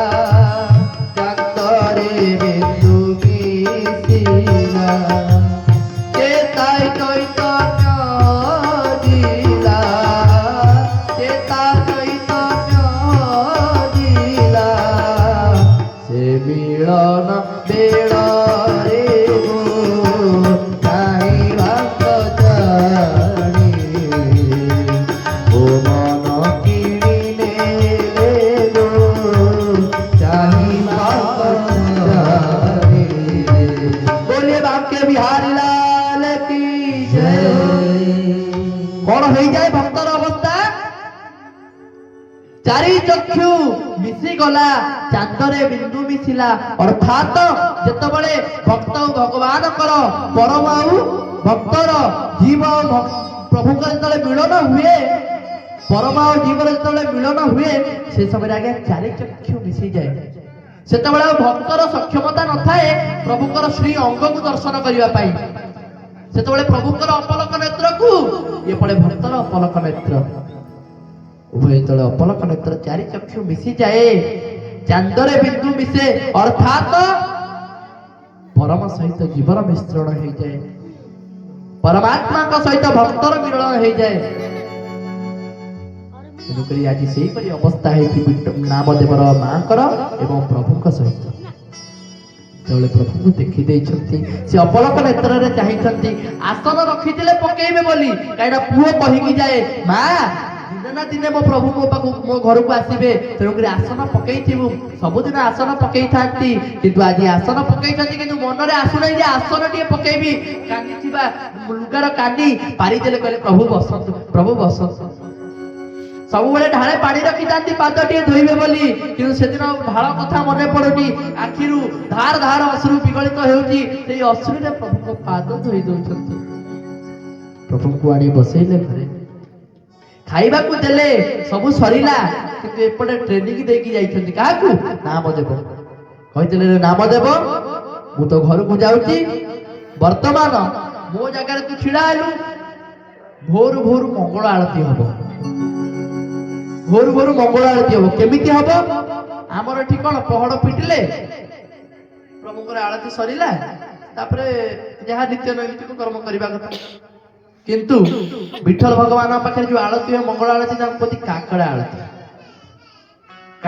केमिति बापा सकाल सकाल होइथिबु तो घंटी आसी बाडे देबे ऊपर घंटी बाडे दे डरी जीवुनी ताऊ ट्रेनिंग देले नामदेव कहले घंटी बाडेबे जोर जोर डरीबुनी नाही आज्ञा प्रभु डरीबेनी ठंडा ठंडा पानी विचार करिबेनी जे प्रभु टिके शांति रे सोइथिबे कोन करिथिबे ना ठंडा ठंडा पानी आनी प्रभु को ढाली देबे थरीबुनी ना हो थरीबेनी तापरे तते भोक करूथिबो तो मुहर आनी पुळाय लहुणी एतिकी लहुणी आनी नदी देबे खाइबा कहबेनी नदी देबे खाइबुनी ना प्रभु भोक करूथिबो ना तते परा कहला खाइबेनी हो आज्ञा प्रभु खाइबेनी तापरे आरती करिबे घंटा पिटा सब सरीबो भक्त माने आसीबे एकमात्र विठल भगवान कर एपरी द्वार जो द्वार रे सब भक्त माने जाई प्रभु कर पाद को स्पर्श करी आलिंगन करी सेठारे क्रंदन करती हे प्रभु आमर अमुक दुख आमर अमुक हो जाइए आमर सम्मुख हो जाइए किंतु खूब कम भक्त जाती कहते प्रभु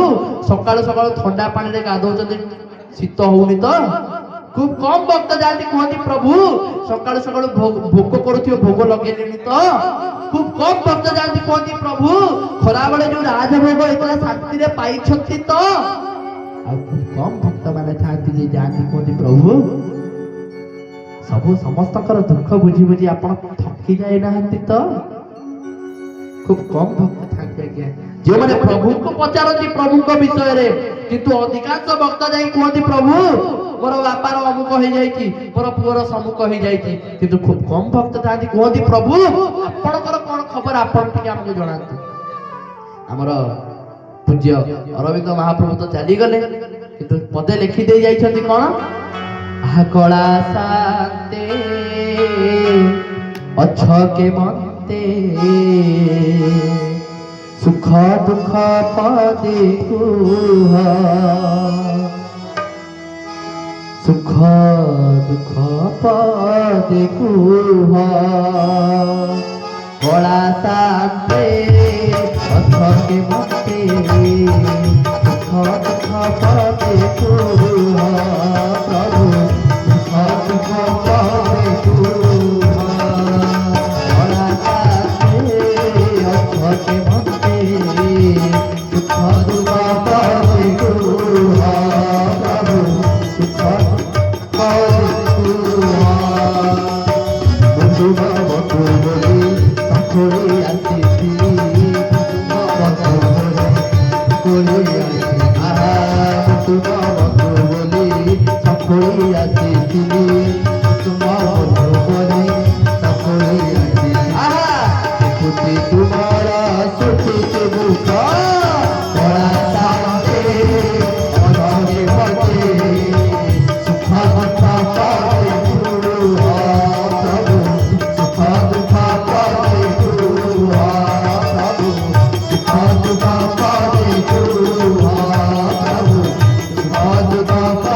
आज अति सुंदर भाव में प्रभु कौन कर ट्रेनिंग दे दे पलैंती जो समय होती आलती समय मंगल आलती समय माँ को कहले विठलनाथ नामदेव का माँ को कहले नामदेव छिड़ा है मो जगार शीघ्र चल केमी जीवे प्रभु कौन कले ना गोटे कला साल टे घूरी पड़े गोटे कला रंगर साल टे घूरी पड़े अंधार राति चलिए प्रभु जो अंधार राति चली पहुंची गले से समय अति सुंदर भाव जयकार पड़ा जयकार पड़ा पर जो कबाट फिटी नामदेव एमती छिड़ा अति सुंदर भाव में नामदेव छिड़ा प्रभुकर भक्त एवं भगवान भाव सहित कथा चली भाव को भाव कथा चली विठल भगवान जहाँ भावुंट नामदेव ताहा जानी पारुंट नामदेव जहाँ भावुंट विठल भगवान ताहा जानी पारुंट भाव विनिमय होती किपरि भाव रे ना अंतःकरण रे भितरे भितरे कौन है समय बीतला प्रभुकर आलती सरीला प्रभुकर भोग सरीला भक्त मानकर लाइन लागिगला दर्शन पाई तेरे प्रभु सब भक्त माने जाई पहुंची प्रभु मध्य ता भितरे लुचि करी अछंती विठल भगवान कर जेतले जानी जाउछंती भक्त जानी गला जे प्रभु भितर को फसी गले से समय भक्त कोन कला जानिछंती नामदेव आखिर धार धार अश्रु गला आपण कभी कौन पाई प्रभु तो निज स्थान रे बसई देले प्रभु तो निज सिंहासन रे बसई देले नामदेव को ताले ताको आखिर लुह कौन पाई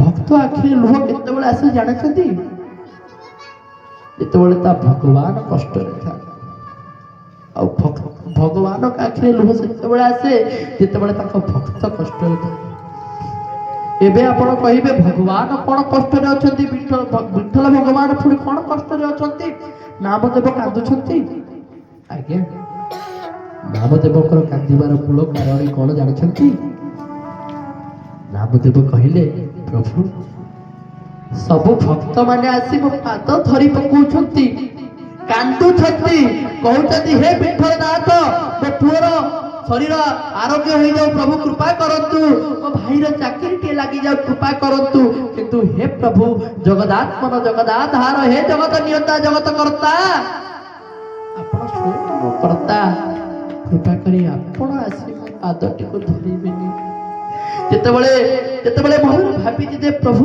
आपण आसी मो पाद को धरिबेनी से समय प्रभु कहउछंती रे नामदेव केते दिन पर आज सौभाग्य मिली तो पादटी धरिबी भक्तर पाद धरिबा पाई प्रभु केते व्याकुल भक्त तो माता पिता भक्त तो बंधु ताको भक्त होती ताको माता एवं पिता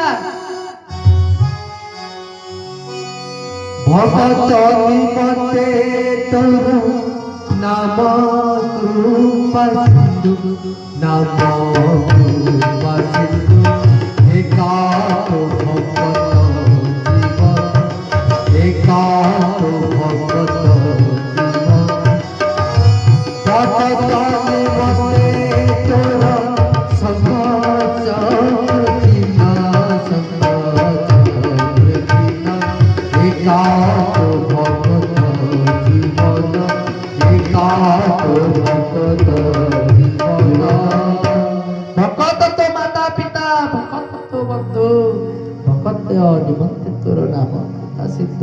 प्रभु कहले भक्त अरे रामदेव मो माँ तू परा मो बापा भक्त परा मोर माँ और बापा पाद मो धरिबी ना कहा पाद धरिबी रामदेव कांदी प्रभु सब करिवे एडा बड़ भूल करिवे नहीं प्रभु सब करिवे किंतु एपरी भूल करिवे नहीं मते मो पाद केबे प्रभु धरिवे नहीं जति आपण पाद धरिले मु एठी सब सत्य कथा कहि देबी मु नामदेव आ आपण स्वयं विठल भगवान पछे मु बाड़ खाइले खाइबी पछे गाड़ी खाइले खाइबी किंतु प्रभु एपरी कर्म आपण करिवे नहीं किंतु प्रभु तो सदाबेला पाई निज भक्त वत्सल से भक्त पाई वात्सल्यता देखाती एठी प्रभु कहउचंती रे नामदेव मनरे मनरे एठी जोठी चलीतला विरहर ଜାଗା ଯୋଉଠି ଭକ୍ତ କାନ୍ଦୁଥିଲା ପ୍ରଭୁ ମଧ୍ୟ ମନ ଦୁଃଖ କରିଥିଲେ। ସେଇ ସମୟରେ ପୁଣି ପ୍ରଭୁ ହସି ଦଉଛନ୍ତି, କହୁଛନ୍ତି କଣ ନାମ ଦେବ ତତେ ଟିକେ ଚୁମୁଡି ଦେଇ ପଳେଇବି କି? ମାନେ ଏଠି ପ୍ରଭୁ କଣ କରୁଛନ୍ତି ଦେଖନ୍ତୁ, ପ୍ରଭୁ ଭକ୍ତ ସହିତ ହିଁ ସବୁ ଲୀଳା କରନ୍ତି। ଭକ୍ତ ପ୍ରିୟ ମାଧବ ନା, ଭକ୍ତ ସହିତ ସବୁ ଲୀଳା କରନ୍ତି। ଏଠି ପ୍ରଭୁ କହୁଛନ୍ତି ରେ ନାମ ଦେବ ତ ଟିକେ ଚୁମୁଡି ଦେଇ ପଳେଇବି, ତୁ ଡେଇଁ ପଳିବୁ। ଯେତେବେଳେ ଚୁମୁଡି ଦବ, ଗୋଟେ ମଣିଷକୁ ଚୁମୁଡିଲେ କାଟିବ, ଯେତେବେଳେ ଆହା କହିଦବ କି ଡେଇଁ ପଡିଲା, ସେ ସମୟରେ ପଣ୍ଡା ପୂଜାରୀ ଯିଏ ସେବାୟତ ଅଛନ୍ତି ଜାଣିଯିବେ ଯେ ଇଏ ସ୍ୱୟଂ ଠାକୁର ନୁହନ୍ତି, ଏଠି ବସିଛନ୍ତି ଯିଏ ଠାକୁର ନୁହନ୍ତି। ବହେ ବାଡେଇବେ ଆଉ ମୁଁ ଯାଉଛି, ଏଇଆ ଚୁମୁଡି ଯାଇ ତତେ ପଳେଇବି ଆଉ। କିପରି ଅବସ୍ଥା ହେଇଛି ଯେତେବେଳେ ପ୍ରଭୁ ଶ୍ରୀ ଜଗନ୍ନାଥ ନେଇ ଯାଇଥିଲେ କାହାକୁ ନା ପଣସ କାଟିବାକୁ ନେଇ ପଳେଇଥିଲେ କାହାକୁ? ବଳରାମ ଦାସ। କହିଲେ ବଳରାମ ଚାଲେ, ଆଜି କାହିଁ ଭାରି ଇଚ୍ଛା ହଉଛି ଚୋରି କରିବାକୁ। ବଳରାମ ଦାସ କହିଲେ ପ୍ରଭୁ ଆଜି ଭାରି ଇଚ୍ଛା ହଉଛି ଚୋରି କରିବାକୁ। ବଳରାମ ଦାସ କହିଲେ ଯିଏ ଜଗତ ନିୟନ୍ତା ଜଗଦାଧାର, ଯିଏ ଜଗତ କର୍ତ୍ତା, ଯିଏ ହେଲା ଜଗତର ବାପା, ସିଏ ପୁଣି ଯଦି କହିବ ଚୋରି କରିବ, ବାପ କହିବ ମୁଁ ମୋ ଘରୁ ଚୋରି କରିବି, କେବେ କହିବ? ଆପଣଙ୍କ ଘରୁ ଆପଣ ଚୋରି କରନ୍ତି? କିନ୍ତୁ ପ୍ରଭୁ କହିଲେ ମୋର ଟିକେ ମନେ ପଡୁଛି ପୁରୁଣା କଥାଟି, ମୋ କୃଷ୍ଣ ଅବତାର କଥା ଟିକେ ମନେ ପଡୁଛି ତ ଟିକେ ଚୋରି କରିବାକୁ ଭାରି ଇଚ୍ଛା ହଉଛି। ନା କୋଉଠି ଚୋରି କରିବ? ନା ରାଜାଙ୍କ ବାଇରେ। ନା ମାରିବା ବ୍ୟବସ୍ଥା ତମେ କରିସାରିଲଣି? କିଏ ଗଲା ସରିଲା, ଇଏ ଆଉ କଥା ନୁହଁ, ମରିବା କଥା ଏଥର। ପ୍ରଭୁ କହିଲେ ଚୋରି କରିବା, ଚାଲ ତୁ ଚାଲ ମୋ ସାଙ୍ଗରେ ଚାଲ। ଯେତେବେଳେ ନେଇକି ଗଲେ ପ୍ରଭୁ କହୁଛନ୍ତି ଆଉ କଣ ଚୋରି କରିବ? ନା ପଣସ କଠା ଟିକେ ଚୋରି କରିବେ। ନା ହଉ ମୁଁ ଛିଡା ହେଇଛି, କିଏ? ପ୍ରଭୁ କହିଲେ ମୁଁ ଛିଡା ହେଇଛି ତଳେ, ତୁ ଉପରକୁ ଯା। ଯେତେବେଳେ ଯାଇଛନ୍ତି ଉପରକୁ, ବଳରାମ ଦାସ କହୁଛନ୍ତି ପ୍ରଭୁ ଏଇ ପଣସ କଠାଟା ଶୁକୁ ନାହିଁ, ଆଉ ଟିକେ ଜୋରେ କହ ତ, ଶୁକୁ ନାହିଁ, ଆଉ ଟିକେ ଜୋରେ କହ। ବଳରାମ ଦାସ କହିଲେ ପ୍ରଭୁ ଏଇ କଠାଟା। ତୁ ଥା ବାପୁ ମୁଁ ଚାଲିବି। ଯେତେବେଳେ ଏଇ କଠାଟା କହିଦେଇ ଜୋରେ, ସେପଟେ ପ୍ରହରୀ ଶୁଣିଦେଲା, କିଏ ଗୋଟେ କହିଲାଣି ଏଇ କଠାଟା। ସେ ପ୍ରହରୀ କହୁଛି ରହ ବାପ ମୁଁ ଯାଇ ତତେ କହୁଛି କୋଉ କଠାଟା। ସେ ସମୟରେ ପ୍ରଭୁ ଯେତେବେଳେ କହିଥିଲେ ରହ ବାପୁ ମୁଁ ଯାଉଛି କହିବି କୋଉ କଠା, ସେଇ ସମୟରେ ପ୍ରଭୁ କଣ କଲେ? ଚାଲ। ବଳରାମ ଦାସ ଏଠି ଏକୁଟିଆ ପଡିଗଲେ। ପ୍ରହରୀ ଡାକିଲା, ବହେ ଛେଚିଲା, ନେଇ ପୁରେଇ ଦେଲା କାରଖାନା ଭିତରେ। କିନ୍ତୁ ପ୍ରଭୁ ତ ସଦା ନିଜ ଭକ୍ତ ପାଇଁ ବିରାଜମାନ। ଯେତେ ପାହାର ପଡିଛି ବଳରାମ ଦାସଙ୍କ ଉପରେ, ସେତେ ପାହାର ପଡିଛି ମୋ ମହାପ୍ରଭୁଙ୍କ ପିଠିରେ।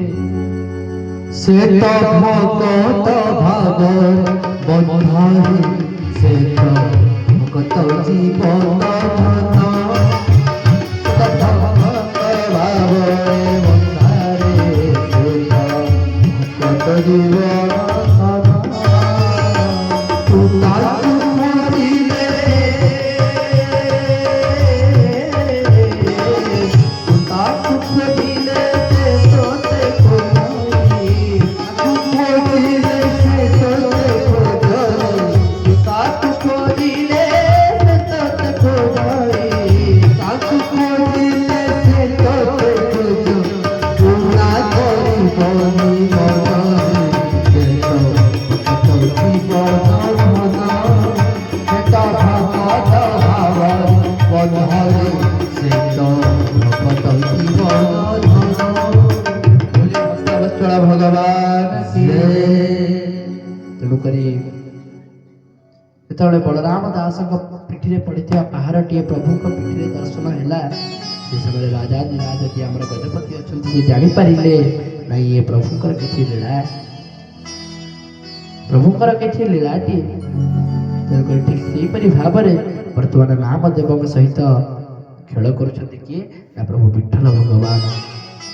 ପ୍ରଭୁ ବିଠ୍ଠଲ ଭଗବାନ ନାମଦେବଙ୍କ ସହିତ ଅତି ସୁନ୍ଦର ଭାବରେ ଲୀଳା କଲେ। ଏଇଟା ଗୋଟେ ସାଧାରଣ କଥା ନୁହେଁ, ଏଇଟା ହେଉଛି ଏକତ୍ୟମ ମୁକ୍ତିର ଗୋଟେ ଉଦାହରଣ। ପ୍ରଭୁ ନିଜ ଭକ୍ତକୁ ନିଜ ସହିତ ମିଳିତ କରିବା ପାଇଁ ବା ନିଜର ସ୍ୱରୂପ ପ୍ରଦାନ କରିବା ପାଇଁ, ମୁଁ ଯିଏ ତୁ ସିଏ ବୋଲି କରିବା ପାଇଁ ସେ ସବୁ ହତ ପାର କରିଦେଇ ପାରନ୍ତି। ତେଣୁକରି ମୁକ୍ତି ଆଜ୍ଞା ପାଞ୍ଚ ପ୍ରକାର ଜାଣିଲେ। ପ୍ରଥମ ରହିଲା ସାଲୋକ୍ୟ, ମିଳିଗଲା। ଷାଷ୍ଠୀ ମିଳିଗଲା, ସାରୂପ୍ୟ ମିଳିଗଲା, ସାମୀପ୍ୟ ମିଳିଗଲା। ପଞ୍ଚମ ମୁକ୍ତି ଏକତ୍ୟମ, ସିଏ ବି ମିଳିଯାଉଛି ଭକ୍ତମାନଙ୍କୁ। ଆପଣ ଜାଣିଛନ୍ତି ଆପଣ ଜୀବିତ ଥିବା ଅବସ୍ଥାରେ ଚାରୋଟି ମୁକ୍ତି ବା ଅତି ବେଶୀରେ ତିନୋଟି ମୁକ୍ତି କେମିତି ପାଇବେ? କୋଉ ତିନୋଟି ମୁକ୍ତି? ଗୋଟେ ହେଲା ସାଲୋକ୍ୟ, ଷାଷ୍ଠୀ ଆଉ ସାମିପ୍ୟ ଏ ତିନିଟା ଯୋଉ ମୁକ୍ତି ଅଛି ମୁକ୍ତି କେମିତି ପାଇବେ ଜାଣନ୍ତି? एकमात्र ये तीनोटी मुक्तिर गोटे स्थान से होची से पुरुषोत्तम स्थान से पुरुषोत्तम क्षेत्र कौन पाई ना दर्शन मुक्ति साक्षात सर्वतीर्थ फलप्रद तन्नो विस्तरतो भूमि तत्क्षेत्रं केन निर्मितम कहले कौन ना जो पुरुषोत्तम क्षेत्र दर्शन मात्र के आपण मुक्ति प्रदान हो जाए से पुरुषोत्तम क्षेत्र एपरी क्षेत्र जहाँ को मर्त्य वैकुंठ बोली कहा जाए से वैकुंठ धाम रे यदि आपण रही गले ताले आपण को सालोक्य मुक्ति मिल गला यदि प्रतिदिन प्रभु को दर्शन करि पारिले ताले आपण को शास्ति मुक्ति मिल गला आ यदि प्रभु कृपा करी देउळ रे किछि सेवा दे देले ताले सामीप्य मुक्ति मिल गला आ सारूप्य मुक्ति पाई जाय छथि किए ना सब सेवायत माने जेतबेले देवता माने स्वर्ग रु थाई अनांती देखंती कोन जानंती प्रभुकर जो माने सेवा करूछंती से माने स्वयं चतुर्भुज रूप अर्थात प्रभु निजर सारूप्य प्रदान कर देछथि काहाकू ना सेवायत मानकू देउलर सब सेवायत माने स्वयं प्रभुकर स्वरूप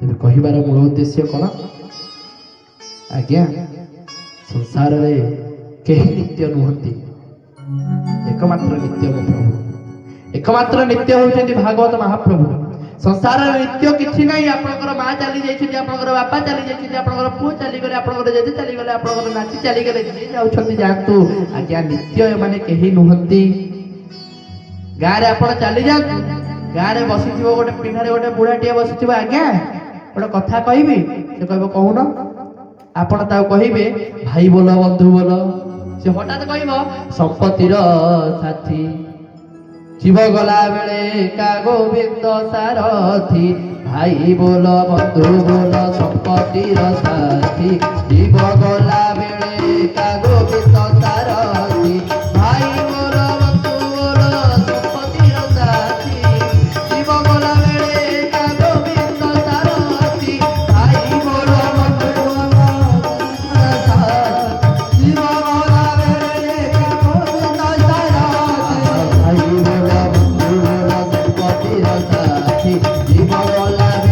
का गोविंद सारथी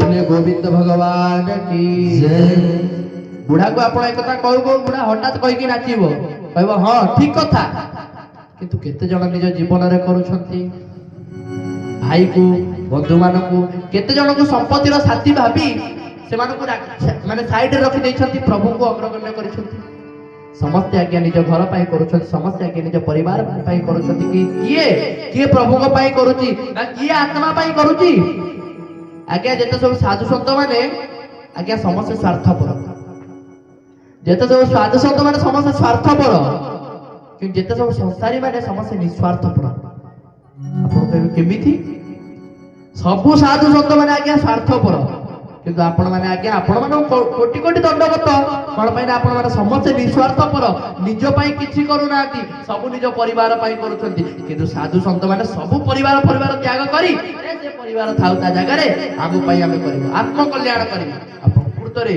साधु माने होचंती माने प्रकृत जहा कुहा जाय साधु से निज पय करे आत्म कल्याण आज्ञा करतु आज्ञा आपनक पय आपन पुओ झियो केही आत्म कल्याण आपन पय करिवे नै जेबले दशरथ ना कर जाई कहिले ताको स्त्री को जाई कहले अरे सुनुचो ना कोन ना मु जो पाप धन आचरण करके आनुची जो पाप धन अर्जन करी आनुची से पापर भागीदारी तुमे हबो ताको स्त्री को हठात कोन कहला जानती बोला तमर काम हैला हमको पोसीबा तम काम हमको पोसीबा तमे केमिति धन आनुचो कोन करूचो तुमे सेटा जानिथिबो से पाप धन रे मु काई भागीदार हेबी ठीक सही परि भाबरे आज्ञा आपन पाप एवं पुण्य कर्म रे केही भागीदारी हेबे नै तो आत्म कल्याण आग करंतु आपन कहबे कोन घर द्वार भूली जीवु घर भितर थाई आत्म कल्याण करंतु बड़ सुंदर कथाटी आज्ञा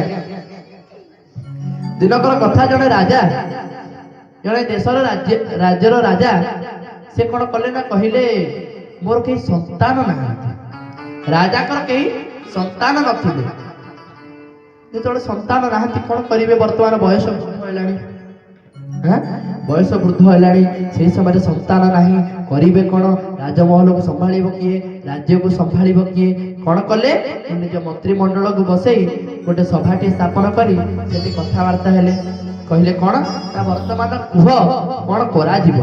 ବୟସ ହେଲାଣି, ଆଉ ତ ହରି ହରି ନାମ ଜପିବା ସମୟରେ ରାଜ୍ୟଭାରକୁ ମୁଁ ସମ୍ଭାଳି ପାରିବି ନାହିଁ, କଣ କରିବା କୁହ? ସବୁ ମନ୍ତ୍ରିମଣ୍ଡଳ ମାନେ ଉପଦେଶ ଦେଲେ, ଆପଣଙ୍କର ପ୍ରଜା ହିଁ ହେଉଛନ୍ତି ଆପଣଙ୍କର ସନ୍ତାନ ସ୍ୱରୂପ, ତେଣୁକରି ଆପଣ ପ୍ରଜାମାନଙ୍କୁ ବାଛି ନିଅନ୍ତୁ। ରାଜା କହିଲେ ସବୁ ପ୍ରଜାମାନଙ୍କୁ ଗୋଟେ ଗୋଟେ କରି ଟେଷ୍ଟ ଦେଇ ହବ ନାହିଁ, ସମସ୍ତେ ଟେଷ୍ଟ ଗୋଟେ ଗୋଟେ କରି ଦେଇପାରିବେନି କି ମୁଁ ସମସ୍ତଙ୍କୁ ଗୋଟେ ଗୋଟେ କରି ବାଛି ପାରିବି ନାହିଁ। କଣ କରିବା? ରାଜା କଣ କଲେ? ନିଜ ଉଦ୍ୟାନ ଭିତରେ ଗୋଟେ ସୁନ୍ଦର ବ୍ୟବସ୍ଥାଟିଏ କରିଦେଲେ। କହିଲେ କଣ? କହିଲେ ନିଜ ମନ୍ତ୍ରୀ କହିଲେ ଯେ ଯାଇ କହିଦିଅ ଡେଗୁରା ପିଟି ଦେବେ, ଆଉ ଯିଏ ଆସି ପ୍ରଥମେ ରାଜାଙ୍କୁ ଦର୍ଶନ କରିବ, ଯିଏ ଆସି ରାଜାକୁ ପ୍ରଥମେ ଦର୍ଶନ କରିବ, ସେ ରାଜ୍ୟର ରାଜା ହେଇଯିବ। ସମସ୍ତେ ଖୁସି ହେଇଗଲେ, କହିଲେ ଆମେ ଦୌଡ଼ି ଦୌଡ଼ି ଯିବୁ, ରାଜାଙ୍କୁ ଦର୍ଶନ କରିଦେବୁ, ରାଜ୍ୟର ରାଜା ହେଇଯିବୁ। କିନ୍ତୁ ତା ଭିତରେ କଣ ଚକ୍ରାନ୍ତ ରାଜା କରିଛନ୍ତି ସେ ରାଜା ଜାଣନ୍ତି। ତେଣୁକରି କଣ ହେଲା ନା ଯେତେବେଳେ ସବୁ ଲୋକମାନେ ଆସିଲେ, ତାଙ୍କୁ ଧରେଇଦେଲେ ଗୋଟେ ଗୋଟେ ଚିଠି, ଗୋଟେ ଗୋଟେ ଚିଟ୍ ଧରେଇଦେଲେ। କହିଲେ ବାପ ଏତେବେଳେ ସମୟ ଲେଖା ହେଇଛି 2.5 ଘଣ୍ଟା, ହେଲା କି 2.5 ଘଣ୍ଟା ସମୟ ଲେଖା ହେଇଛି, 2.5 ଘଣ୍ଟା ଭିତରେ ତୁମକୁ ସବୁ କାମ କରିବାକୁ ପଡିବ। ତୁମେ ସବୁ କାମ ସାରିକି ତୁମକୁ 2.5 ଘଣ୍ଟା ଭିତରେ ଆସିବାକୁ ପଡିବ। ଲୋକମାନେ କହିଲେ ରାଜାକୁ ଦେଖିବାର ଯୋଉ ବାଟଟିଏ ଅଧା ସେକେଣ୍ଡ, 3 ଖୋଜ ପକେଇଲେ ଅଧା ମିନିଟ, 3 ଖୋଜ ପକେଇଲେ ଅଧା ମିନିଟ, ଅର୍ଥାତ 30 ସେକେଣ୍ଡ ହେଇଗଲା। 30 ସେକେଣ୍ଡ ବାଟ କେତେ ବାଟ? 30 ସେକେଣ୍ଡର ବାଟ କେତେ ବାଟ? ଏଉଠୁ ସେଇଠି ଚାଲିଗଲେ 30 ସେକେଣ୍ଡ ହେଇଗଲା। ରାଜା କହିଲେ ମତେ ଦେଖିବାକୁ ଯୋଉ ବାଟଟି ମାତ୍ର 30 ସେକେଣ୍ଡର ବାଟ, କିନ୍ତୁ ଏମାନଙ୍କୁ ସମୟ କେତେ ଦିଆହେଲା? 2.5 ଘଣ୍ଟା। 2.5 ଘଣ୍ଟା ଭିତରେ 30 ସେକେଣ୍ଡ କିଛି ନୁହଁ। ସମସ୍ତେ ଖୁସି ହେଇଗଲେ, କିନ୍ତୁ ରାଜା କଣ କରିଛନ୍ତି ସେ କଥା ରାଜା ଜାଣନ୍ତି। କଣ ହେଲା ନା ସେଇ ସମୟରେ ସବୁ ଲୋକମାନେ ପ୍ରବେଶ କରିବା ଭିତରେ ଯେତେବେଳେ ଉଦ୍ୟାନ ଭିତରେ ପଶି ଯାଆନ୍ତି, ସେ ତ ରାଜାଙ୍କର ରାଜ ଉଦ୍ୟାନ, ପ୍ରଥମ ଉଦ୍ୟାନ 7 ଭାଗ ହେଇଯାଇଛି। ଗୋଟେ ଉଦ୍ୟାନଟି 7 ଭାଗ ହେଇଗଲା। 6-7 ଭାଗ ଯେତେବେଳେ ହେଇଯାଇଛି, କଣ ଭାଗ ଭାଗ ହେଇଛି? ପ୍ରଥମ ଉଦ୍ୟାନର ପ୍ରଥମ ଗେଟ୍ ଯେତେବେଳେ ଖୋଲିଦେଲେ, ତା ଭିତରେ ଖାଲି ଫଳ ଫଳ, ମାନେ ଯେତେ ପ୍ରକାର ଫଳ ସଂସାରରେ ଅଛି ସବୁ ଫଳ। ଯୋଉମାନେ ସବୁ ଭୋକିଲା, ଯୋଉମାନେ ସବୁ ଖାଇବା ଲାଳସୀ, ସେମାନେ ସେଇଠି ରହିଗଲେ। କହିଲେ ପେଟେ ଖାଇଦବା, ତାପରେ ଯିବା ରାଜାଙ୍କୁ ଦେଖା କରିବା। ଆଉ ସେଠୁ ବହୁତ ବାଟ ଗଲା ପରେ ସେଠୁ ଆଉ ଗୋଟେ କବାଟ ଖୋଲିଲେ। ଆଉ ଗୋଟେ କବାଟ ଖୋଲିଲା ଭିତରକୁ ତା ଭିତରେ ଥିଲା କଣ? ଖାଲି ଫୁଲ ଗଛ, କେତେ କେତେ ଭେରାଇଟି ଫୁଲ, ଆଉ ସେ ଯୋଉ ବାସନା, ବହୁତ ଲୋକ ତା ଭିତରେ ରହିଗଲେ। ତାପରେ ଆଉ ଗୋଟେ କବାଟ ଖୋଲିଲା ବେଳକୁ ତା ଭିତରେ ଗୋଟେ 2-3 ଖଣ୍ଡ ଗାଡିଆ ହେଇଛି, 2-3 ଖଣ୍ଡ ପୁଷ୍କରଣୀ ହେଇଛି। ଏପଟ ଗୋଟେ ପୁଷ୍କରଣୀ, ସେଠି ଗୋଟେ ପୁଷ୍କରଣୀ, ସେଠି ଆଉ ଗୋଟେ ପୁଷ୍କରଣୀ। ଗୋଟେ ପୁଷ୍କରଣୀରେ ଖାଲି ଥଣ୍ଡା ପାଣି, ଆଉ ଗୋଟେ ପୁରା ଗରମ ପାଣି, ଆଉ ଗୋଟେ ନର୍ମାଲ ପାଣି, ଯୋଉ ପାଣିରେ ଯିଏ ଗାଧେଇଲା ଯାହା ଇଚ୍ଛା। ତାପରେ ଆଉ ଗୋଟେ କବାଟ ଖୋଲିଲା। ଆଉ ଗୋଟେ କବାଟରେ କଣ ହେଇଥିଲା? ଖାଲି କାମିନୀ, ଯେତେ ପ୍ରକାର ନାରୀ ମାନେ ଅଛନ୍ତି, ଯେତେ ସୁନ୍ଦରୀ ସୁନ୍ଦରୀ ଯୁବତୀ ରାଜାଙ୍କର ଥିଲେ, ସବୁ ସମସ୍ତଙ୍କୁ ପୁରେଇଥିଲେ। ତା ଭିତରେ 100%ରୁ 75% ଲୋକ ସେଇଠି ରହିଗଲେ। ଆଉ ଆଗକୁ ଯିବାକୁ ଖୁବ କମ ଲୋକ, କିଛି ଲୋକ ଆଉ ଆଗକୁ ଗଲେ। ସେଠି ସୁନା ରୂପା ହୀରା ମୋତି ମାଣିକ୍ୟ କେତେ କଣ ଥୁଆ ହେଇଥିଲା। ଆଉ ଗୋଟେ କବାଟ ଖୋଲିଲେ, ତା ଭିତରେ ଆଉ ଗୋଟେ କବାଟ ଭିତରେ କଣ ଥିଲା? ଟିଭି ଥିଲା, ରେଡିଓଟେ ଥିଲା, ଆଉ ସବୁ ଶ୍ରାବ୍ୟ ଯନ୍ତ୍ର ଯାହା ସବୁ ଥିଲା। ସମୟ ବିତିଗଲା, ସବୁ ପ୍ରହରୀ ମାନେ ଆସିଲେ। ଇଏ ଫଳଟିଏ ଖାଉଥିଲା, ଫଳଟିଏ ଯେତେବେଳେ ପାଟିରେ ପୁରେଇଛି, ପଡିଲା ପଛପଟୁ ଗୋଟେ ବାଡି। ବାପ ଚାଲ ଚାଲ ଚାଲ, ସମୟ ହେଇଗଲା। ନା ମୁଁ ଏଇଟା ଚୋବଉଛି, ଆରେ ଚୋବିବାକୁ ଆଉ ସମୟ ନାହିଁ। 2.5 ଘଣ୍ଟା କୁହାଇଥିଲା ମାନେ 2.5 ଘଣ୍ଟା, ଚାଲ ସମୟ ହେଇଗଲା, ଚାଲ। ଫୁଲ ମାଳ ବାଲା ପାଖକୁ ଗଲେ, ସେ ଗୋଟେ ଫୁଲ ମାଳ ଟିକେ କରୁଥିଲା, କହିଲା ମୁଁ ନେଇକି ଯିବି। ନା ବାପ ନେଇ ହବ ନାହିଁ, ଚାଲ। ଆଉ ଜଣ ପାଖକୁ ଗଲେ, ଗାଡିଆରୁ ସେ ମାନେ ଗାଡିଆ ଭିତରେ ପଶିଛି, ସେ କହୁଛି ଆରେ ଟିକେ ରୁହ ମୁଁ ଗୋଟେ ପେଣ୍ଟ ବଦଳି ଦିଏ, ଗାମୁଛାଟା ପିନ୍ଧି ଦିଏ। ନା ବାପା ଆଉ ସମୟ ନାହିଁ, ତୁ ଯେତେବେଳେ ଜାଣିଥିଲୁ ତ ଦିଆହେଇଥିଲା ପେପର, ଦିଆହେଇଥିଲା ପେପରରେ ତ ଟାଇମିଂ ଚାଲିଛି, ଏତିକି ସମୟ ହେଲା, ଏତିକି ସମୟ ହେଲା, ଏତିକି ସମୟ ହେଲା, ତୁ କଣ ପାଇଁ ଆଉ 15 ମିନିଟ୍ ପୂର୍ବରୁ ନ କଲୁ? ହଁ, ତାପରେ ତାକୁ ନେଇଗଲେ ବାଡେଇ ବୁଡେଇ। ଯୋଉମାନେ ସବୁ କାମିନୀ ମାନଙ୍କ ପାଖରେ ଥିଲେ ସେମାନଙ୍କୁ କହିଲେ କଣ, ନା ବାପ ଚାଲ ଚାଲ। ସେ ଗୋଟେ ଲୋକଟା କହୁଛି ମୁଁ ଝିଅଟାକୁ ନେଇକି ଯିବି ବାହା ହେବି। ଗୋଟେ ଲୋକ କହୁଛି ମୁଁ ଏଇ ଝିଅଟାକୁ ନେଇକି ଯିବି ବାହା ହେବି। ତା ବାପ ଇଏ କଣ ତୋର ଆଣିକି ତୋ ବାପା ଆଣି ଏଠି ଛାଡି ଦେଇ ଯାଇଥିଲା, ନା ତୋ ମଉସା ଆଣି ଛାଡି ଦେଇ ଯାଇଥିଲା? ନାଇଁ ବାପ ନେଇ ହବନି, ଚାଲ। ତାପରେ ପୁଣି ଆଉ ଗୋଟେ କବାଟ ଖୋଲିଲେ। ଜଣେ କଣ କରିଛି, ଆଜ୍ଞା ଗୋଟେ ପୁରୁଷ ଲୋକଟିଏ କଣ କରିଛି ନା ତା ଆଙ୍ଗୁଠିରେ ଯେତେଟା ଆଙ୍ଗୁଠି, ସେତେଟା ଆଙ୍ଗୁଠିରେ ସେତେ ଟଙ୍କା ଆଙ୍ଗୁଠି ପୁରେଇ, ଗୋଟେ ଗୋଟେ ମୁଦି ପୁରେଇ, ପୁଣି ଆହୁରି ଦେଖୁଛି ଆଉ ଯାଇପାରିବଟି? ହଁ ଏ ଯାଉଛି ପୁରା, ଯାଉଛି ବୋଲି ଆଉ ଗୋଟେ ମୁଦି ପୁରଉଛି, ଆଉ ଗୋଟେ ମୁଦି ପୁରଉଛି, ଆଉ ଗୋଟେ ମୁଦି ପୁରଉଛି। ଗୋଟେ ସ୍ତ୍ରୀ ଲୋକଟେ କଣ କରୁଥିଲେ, ବେକରେ ଗୋଟେ ସୁନ୍ଦର ହାରଟିଏ ପକେଇଛନ୍ତି। ଏଇତକ ଜାଗା ଆଉ ଟିକେ କାହିଁ ଫାଙ୍କା ଲାଗୁଛି, କଣ କଲେ ଆଉ ଗୋଟେ ମାଳ ଆଣିଲେ।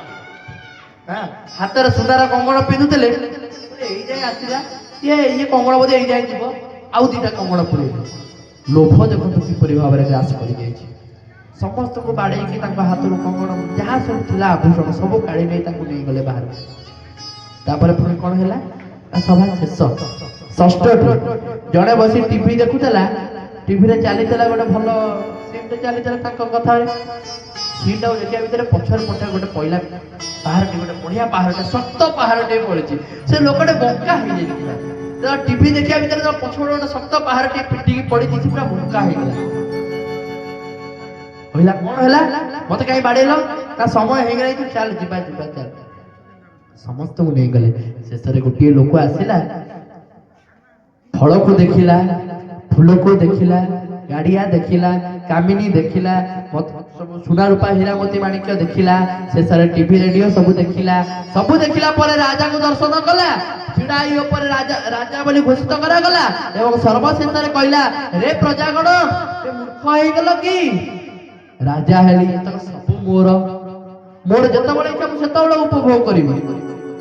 ଆପଣ କହିବେ ସେ ଯୋଉ ଲୋକଟି ଗଲା କିଏ ସେ? ଆଜ୍ଞା ସେ ଜଣେ ତ୍ୟାଗୀ, ସେ ଜଣେ ତ୍ୟାଗୀ। ଆପଣ କହିବେ ତ୍ୟାଗୀର କଣ ଆବଶ୍ୟକତା ଥିଲା ରାଜ୍ୟର? ଆଜ୍ଞା ଏ କଥା ରାଜ୍ୟର ନୁହେଁ, କି ଏ କଥା ରାଜାର ମଧ୍ୟ ନୁହେଁ, ଏ କଥା କୌଣସି ପ୍ରଜାର ନୁହେଁ। ଏ କଥାଟି କଣ? ଆଜ୍ଞା ଏ ରାଜାଙ୍କର ରାଜ ଉଦ୍ୟାନ ନୁହେଁ, ଏହା ହେଉଛି ଦୁନିଆ। এই যে 6 প্রকার বাটটি দেখিলে উদ্যাନରେ 6 প্রকার ହେଇଯାଇଛି, ଇଏ ହେଉଛି ଆପଣଙ୍କର ଷଡ଼ ରିପୁ। ଆଉ ସେ ଯୋଉ ପ୍ରଜା ମାନେ ହେଉଛନ୍ତି ଆମେ ମାନେ, ଆଉ ତାଙ୍କ ଭିତରେ ଯିଏ ଗଲା ସର୍ବଶ୍ରେଷ୍ଠରେ ଯେ ରାଜା ହେଲା, ସେ ଆଉ ରାଜା କେହି ନୁହନ୍ତି, ପ୍ରଭୁ ଶ୍ରୀ ବାଙ୍କେ ବିହାରୀ ଲାଲ। ଆଉ ଯିଏ ଯାଇ ଶେଷରେ ଯେ ରାଜା ଯିଏ ହେଲା, ସେ ଆଉ କେହି ନୁହନ୍ତି, ସେ ହେଉଛନ୍ତି ପ୍ରଭୁଙ୍କର ଭକ୍ତ। ପ୍ରଭୁ କହିଲେ କଣ, ଷଡ଼ ରିପୁକୁ ତ୍ୟାଗ କରି ଯଦି ତୁ ମୋ ଶରଣରେ ପଶିବୁ, କେତେ ସୁନ୍ଦର ଭାବରେ ଗୀତାରେ କହିଲେ, ସର୍ବଧର୍ମାନ୍ ପରିତ୍ୟଜ୍ୟ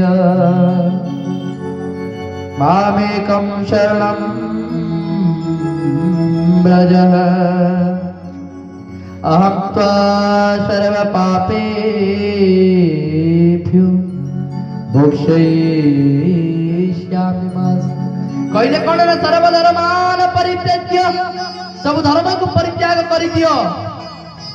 ମାମ୍ ଏକଂ ଶରଣଂ ବ୍ରଜ, ମୁଁ ହିଁ ଏକମାତ୍ର ଶରଣ, ମାନେ ମୋ ପାଖରେ ହିଁ ତୁମେ ଶରଣ ପଶ। ମାମ୍ ଏକଂ ଶରଣଂ ବ୍ରଜ ଅହଂ ତ୍ୱା ସର୍ବ ପାପେଭ୍ୟୋ, ଅହଂ ତ୍ୱାଂ ମୁଁ ତୁମକୁ ସର୍ବ ପାପେଭ୍ୟୋ ସବୁ ପାପରୁ ମୁକ୍ତି କରିଦେବି, ମୋକ୍ଷୟିଷ୍ୟାମି ମା। ପ୍ରଭୁ କହିଲେ ମୋ ଠାରୁ ଆଉ ସମର୍ଥବାନ ପୁରୁଷ କେହି ନାହାନ୍ତି, ଏତେ ହେ ଜାତ କଳା ପୁରୁଷ କୃଷ୍ଣ ତୁ ଭଗବାନ ସ୍ୱୟଂ। ଲୋକ ପ୍ରଶ୍ନ କରନ୍ତି କୃଷ୍ଣ 16 ସହସ୍ର ଗୋପୀ ରଖିଥିଲେ, ଏରେ 16 ସହସ୍ର ଗୋପୀ କଣ ସେ ସତରେ ଗୋପୀ? ସେମାନେ କଣ ଗୋପୀ?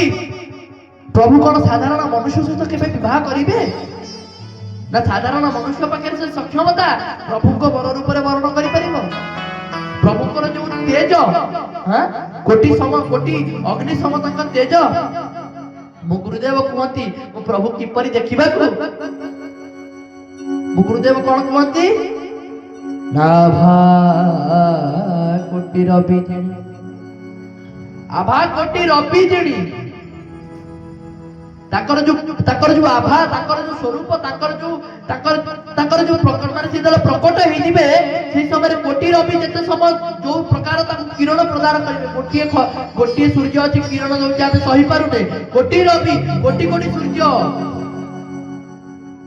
ଆଭା କୋଟି ରବି ଜିଣି ଭାବି ନ ପାରନ୍ତି ଜ୍ଞାନୀ ଆଭା କୋଟି ରବି ଜିଣି ଭାବି ନ ପାରନ୍ତି ଜ୍ଞାନୀ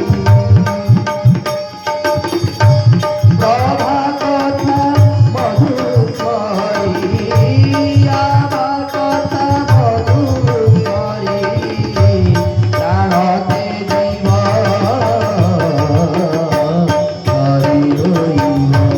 ଧରି ହୋଇବ ଶୋଭା ପରେ କେବା ତାଙ୍କ ସରି ହୋଇବ ଶୋଭା ପରେ କେବା ତାଙ୍କ ସରି ହୋଇବ କହିଲେ କଣ ନା ପ୍ରଭା କୋଟି ରବି ଜିଣି ଭାବି ନ ପାରନ୍ତି ଜ୍ଞାନୀ ଜ୍ଞାନୀ ମାନେ ସେ ସ୍ୱରୂପକୁ ଭାବି ମଧ୍ୟ ପାରନ୍ତିନି ତାଙ୍କ ପାଖରେ ସେ ସକ୍ଷମତା ନାହିଁ ତେଣୁକରି ପ୍ରଭୁଙ୍କର ସେହିପରି ସ୍ୱରୂପ ପ୍ରଭୁଙ୍କର ସେହିପରି ଯୋଉ ସ୍ୱରୂପ କିଏ ମନୁଷ୍ୟ ପାଖରେ ସକ୍ଷମତା ଅଛି ସେ ସ୍ୱରୂପକୁ ବର୍ଣ୍ଣ କରିବ ତାହେଲେ ଆପଣ କହିବେ ସେ 16 ସହସ୍ର ଗୋପୀ ମାନେ କିଏ ଥିଲେ ଆଜ୍ଞା ସେ 16 ସହସ୍ର ଗୋପୀ ମାନେ ଆଉ ଅନ୍ୟ କେହି ନଥିଲେ ପ୍ରଭୁଙ୍କ ଦ୍ୱାରା ତିଆରି ହେଇଥିବା ସୃଷ୍ଟି ଭିତରେ 16 ପ୍ରକାର ତତ୍ତ୍ୱ ଥିଲେ 16 ସହସ୍ର ତତ୍ତ୍ୱ ଥିଲେ ସେମାନେ 16 ପ୍ରକାର 16 ସହସ୍ର ତତ୍ତ୍ୱ ଥିଲେ ସେମାନେ ପ୍ରଭୁଙ୍କ ଦ୍ୱାରା ନିର୍ମିତ ଆପଣ କହିବେ ଏଇ ଯୋଉ ଅଷ୍ଟ ପାଟରାଣୀ ଥିଲେ ଇଏ ଆଜ୍ଞା 8 ପ୍ରକାର ତତ୍ତ୍ୱ ମୁଖ୍ୟ ତତ୍ତ୍ୱ ପ୍ରଥମତଃ ପଞ୍ଚ ମହାଭୌତିକ ତତ୍ତ୍ୱ ଗଲେ ଏରି ଯୋଉ ପଞ୍ଚ ମହାଭୌତିକ ତତ୍ତ୍ୱ ଦ୍ୱାରା ଏ ଶରୀର ପିଣ୍ଡ ଗଢା ହେଇଛି ଏବଂ ଏ ପିଣ୍ଡ ଭିତରେ ଆଉ 3ଟି ତତ୍ତ୍ୱ 6 7 8 ଆଉ 3ଟା ତତ୍ତ୍ୱ ରହିଲା ନା ସେ 3ଟା ତତ୍ତ୍ୱ କଣ ଗୋଟେ ହେଲା ଅହଙ୍କାର ଗୋଟେ ହେଲା ମନ ଆଉ ଗୋଟେ ରହିଲା କଣ ଆଉ ଗୋଟେ କଣ ମଦ ଆଉ ଗୋଟେ ରହିଲା ଆମର ଯୋଉଟା ଈର୍ଷା ପ୍ରଭୁ ତ ସ୍ୱୟଂ କଣ ନା ୟା ଭିତରେ ଗୋଟେ ରହିଲା ଚତୁର୍ଥଟି ରହିଲା ଈର୍ଷା ରୁ ଚିତ୍ତ କିଏ ଚିତ୍ତ ସ୍ୱୟଂ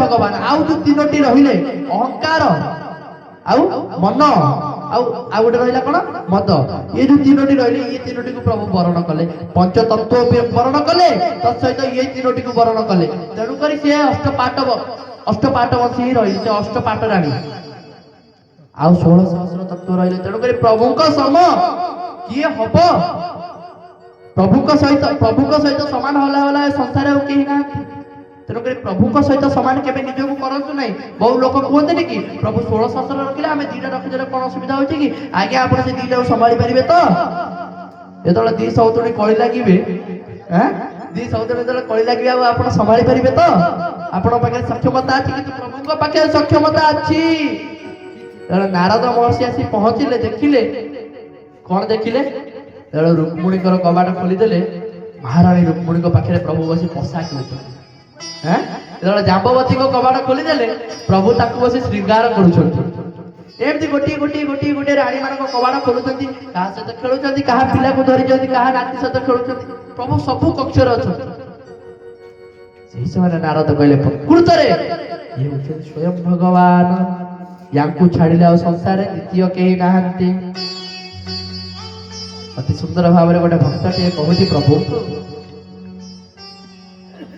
ସୁନ୍ଦର ଭାବରେ ଗୋଟେ ହିନ୍ଦୀ ଭଜନଟିଏ କିପରି ଭାବରେ ଭକ୍ତ ନିଜ ପ୍ରଭୁଙ୍କୁ ଜଣାଉଛି मुझको राधा रमण कर दो ऐसा मगन मुझको राधा रमण कर दो ऐसा मगन रटू में तेरा नाम आठों में तेरा नाम हो आठोया मुझको राधार कर दो ऐसा मगन मुझको राधार कर दो ऐसा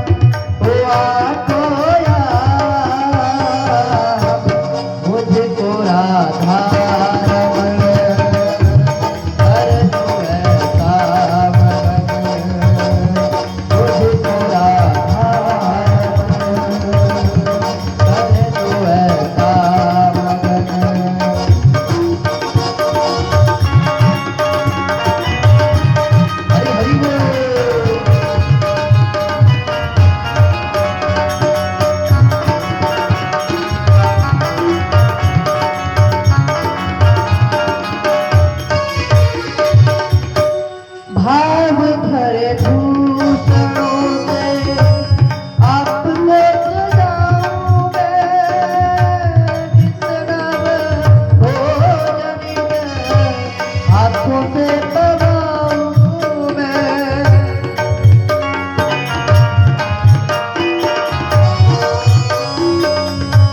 भाव भरे भूषणों से आपको सजाऊं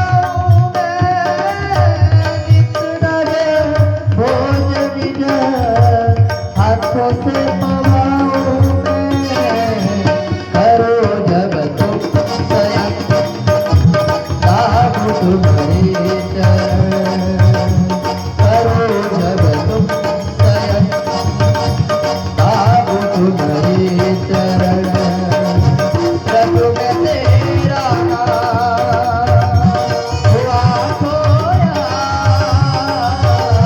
प्रभु मैं तेरा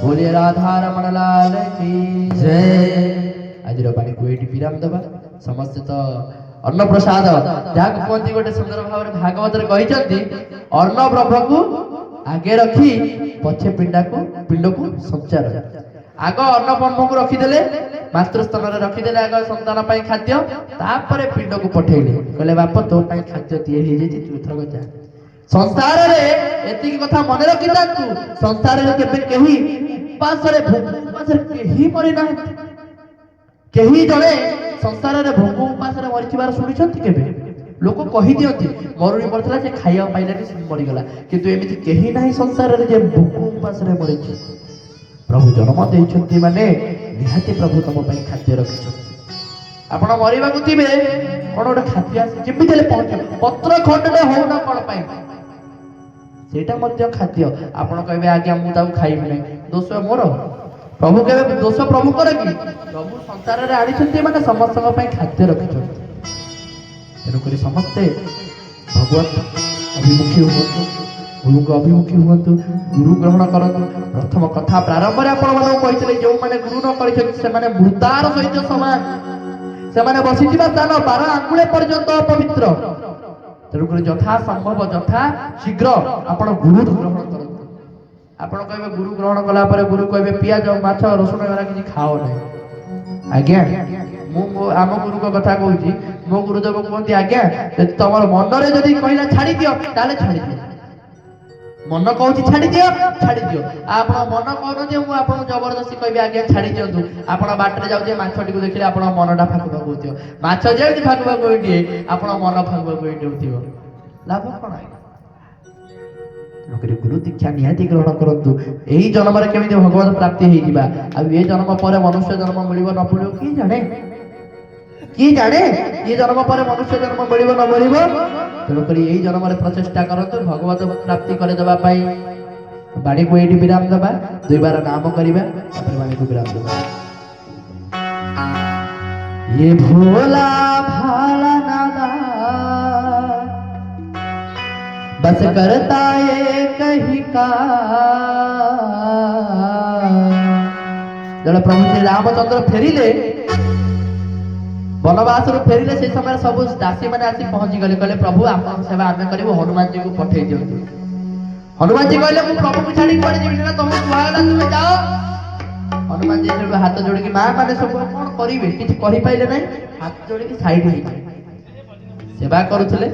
से समय प्रभुकर कौन है हाई मारी, हाई मारी प्रभुकर आ एमती अटकी जाए आउ पाटी पड़ू ना। प्रभु एमती आ कर पाटी पड़ू ना।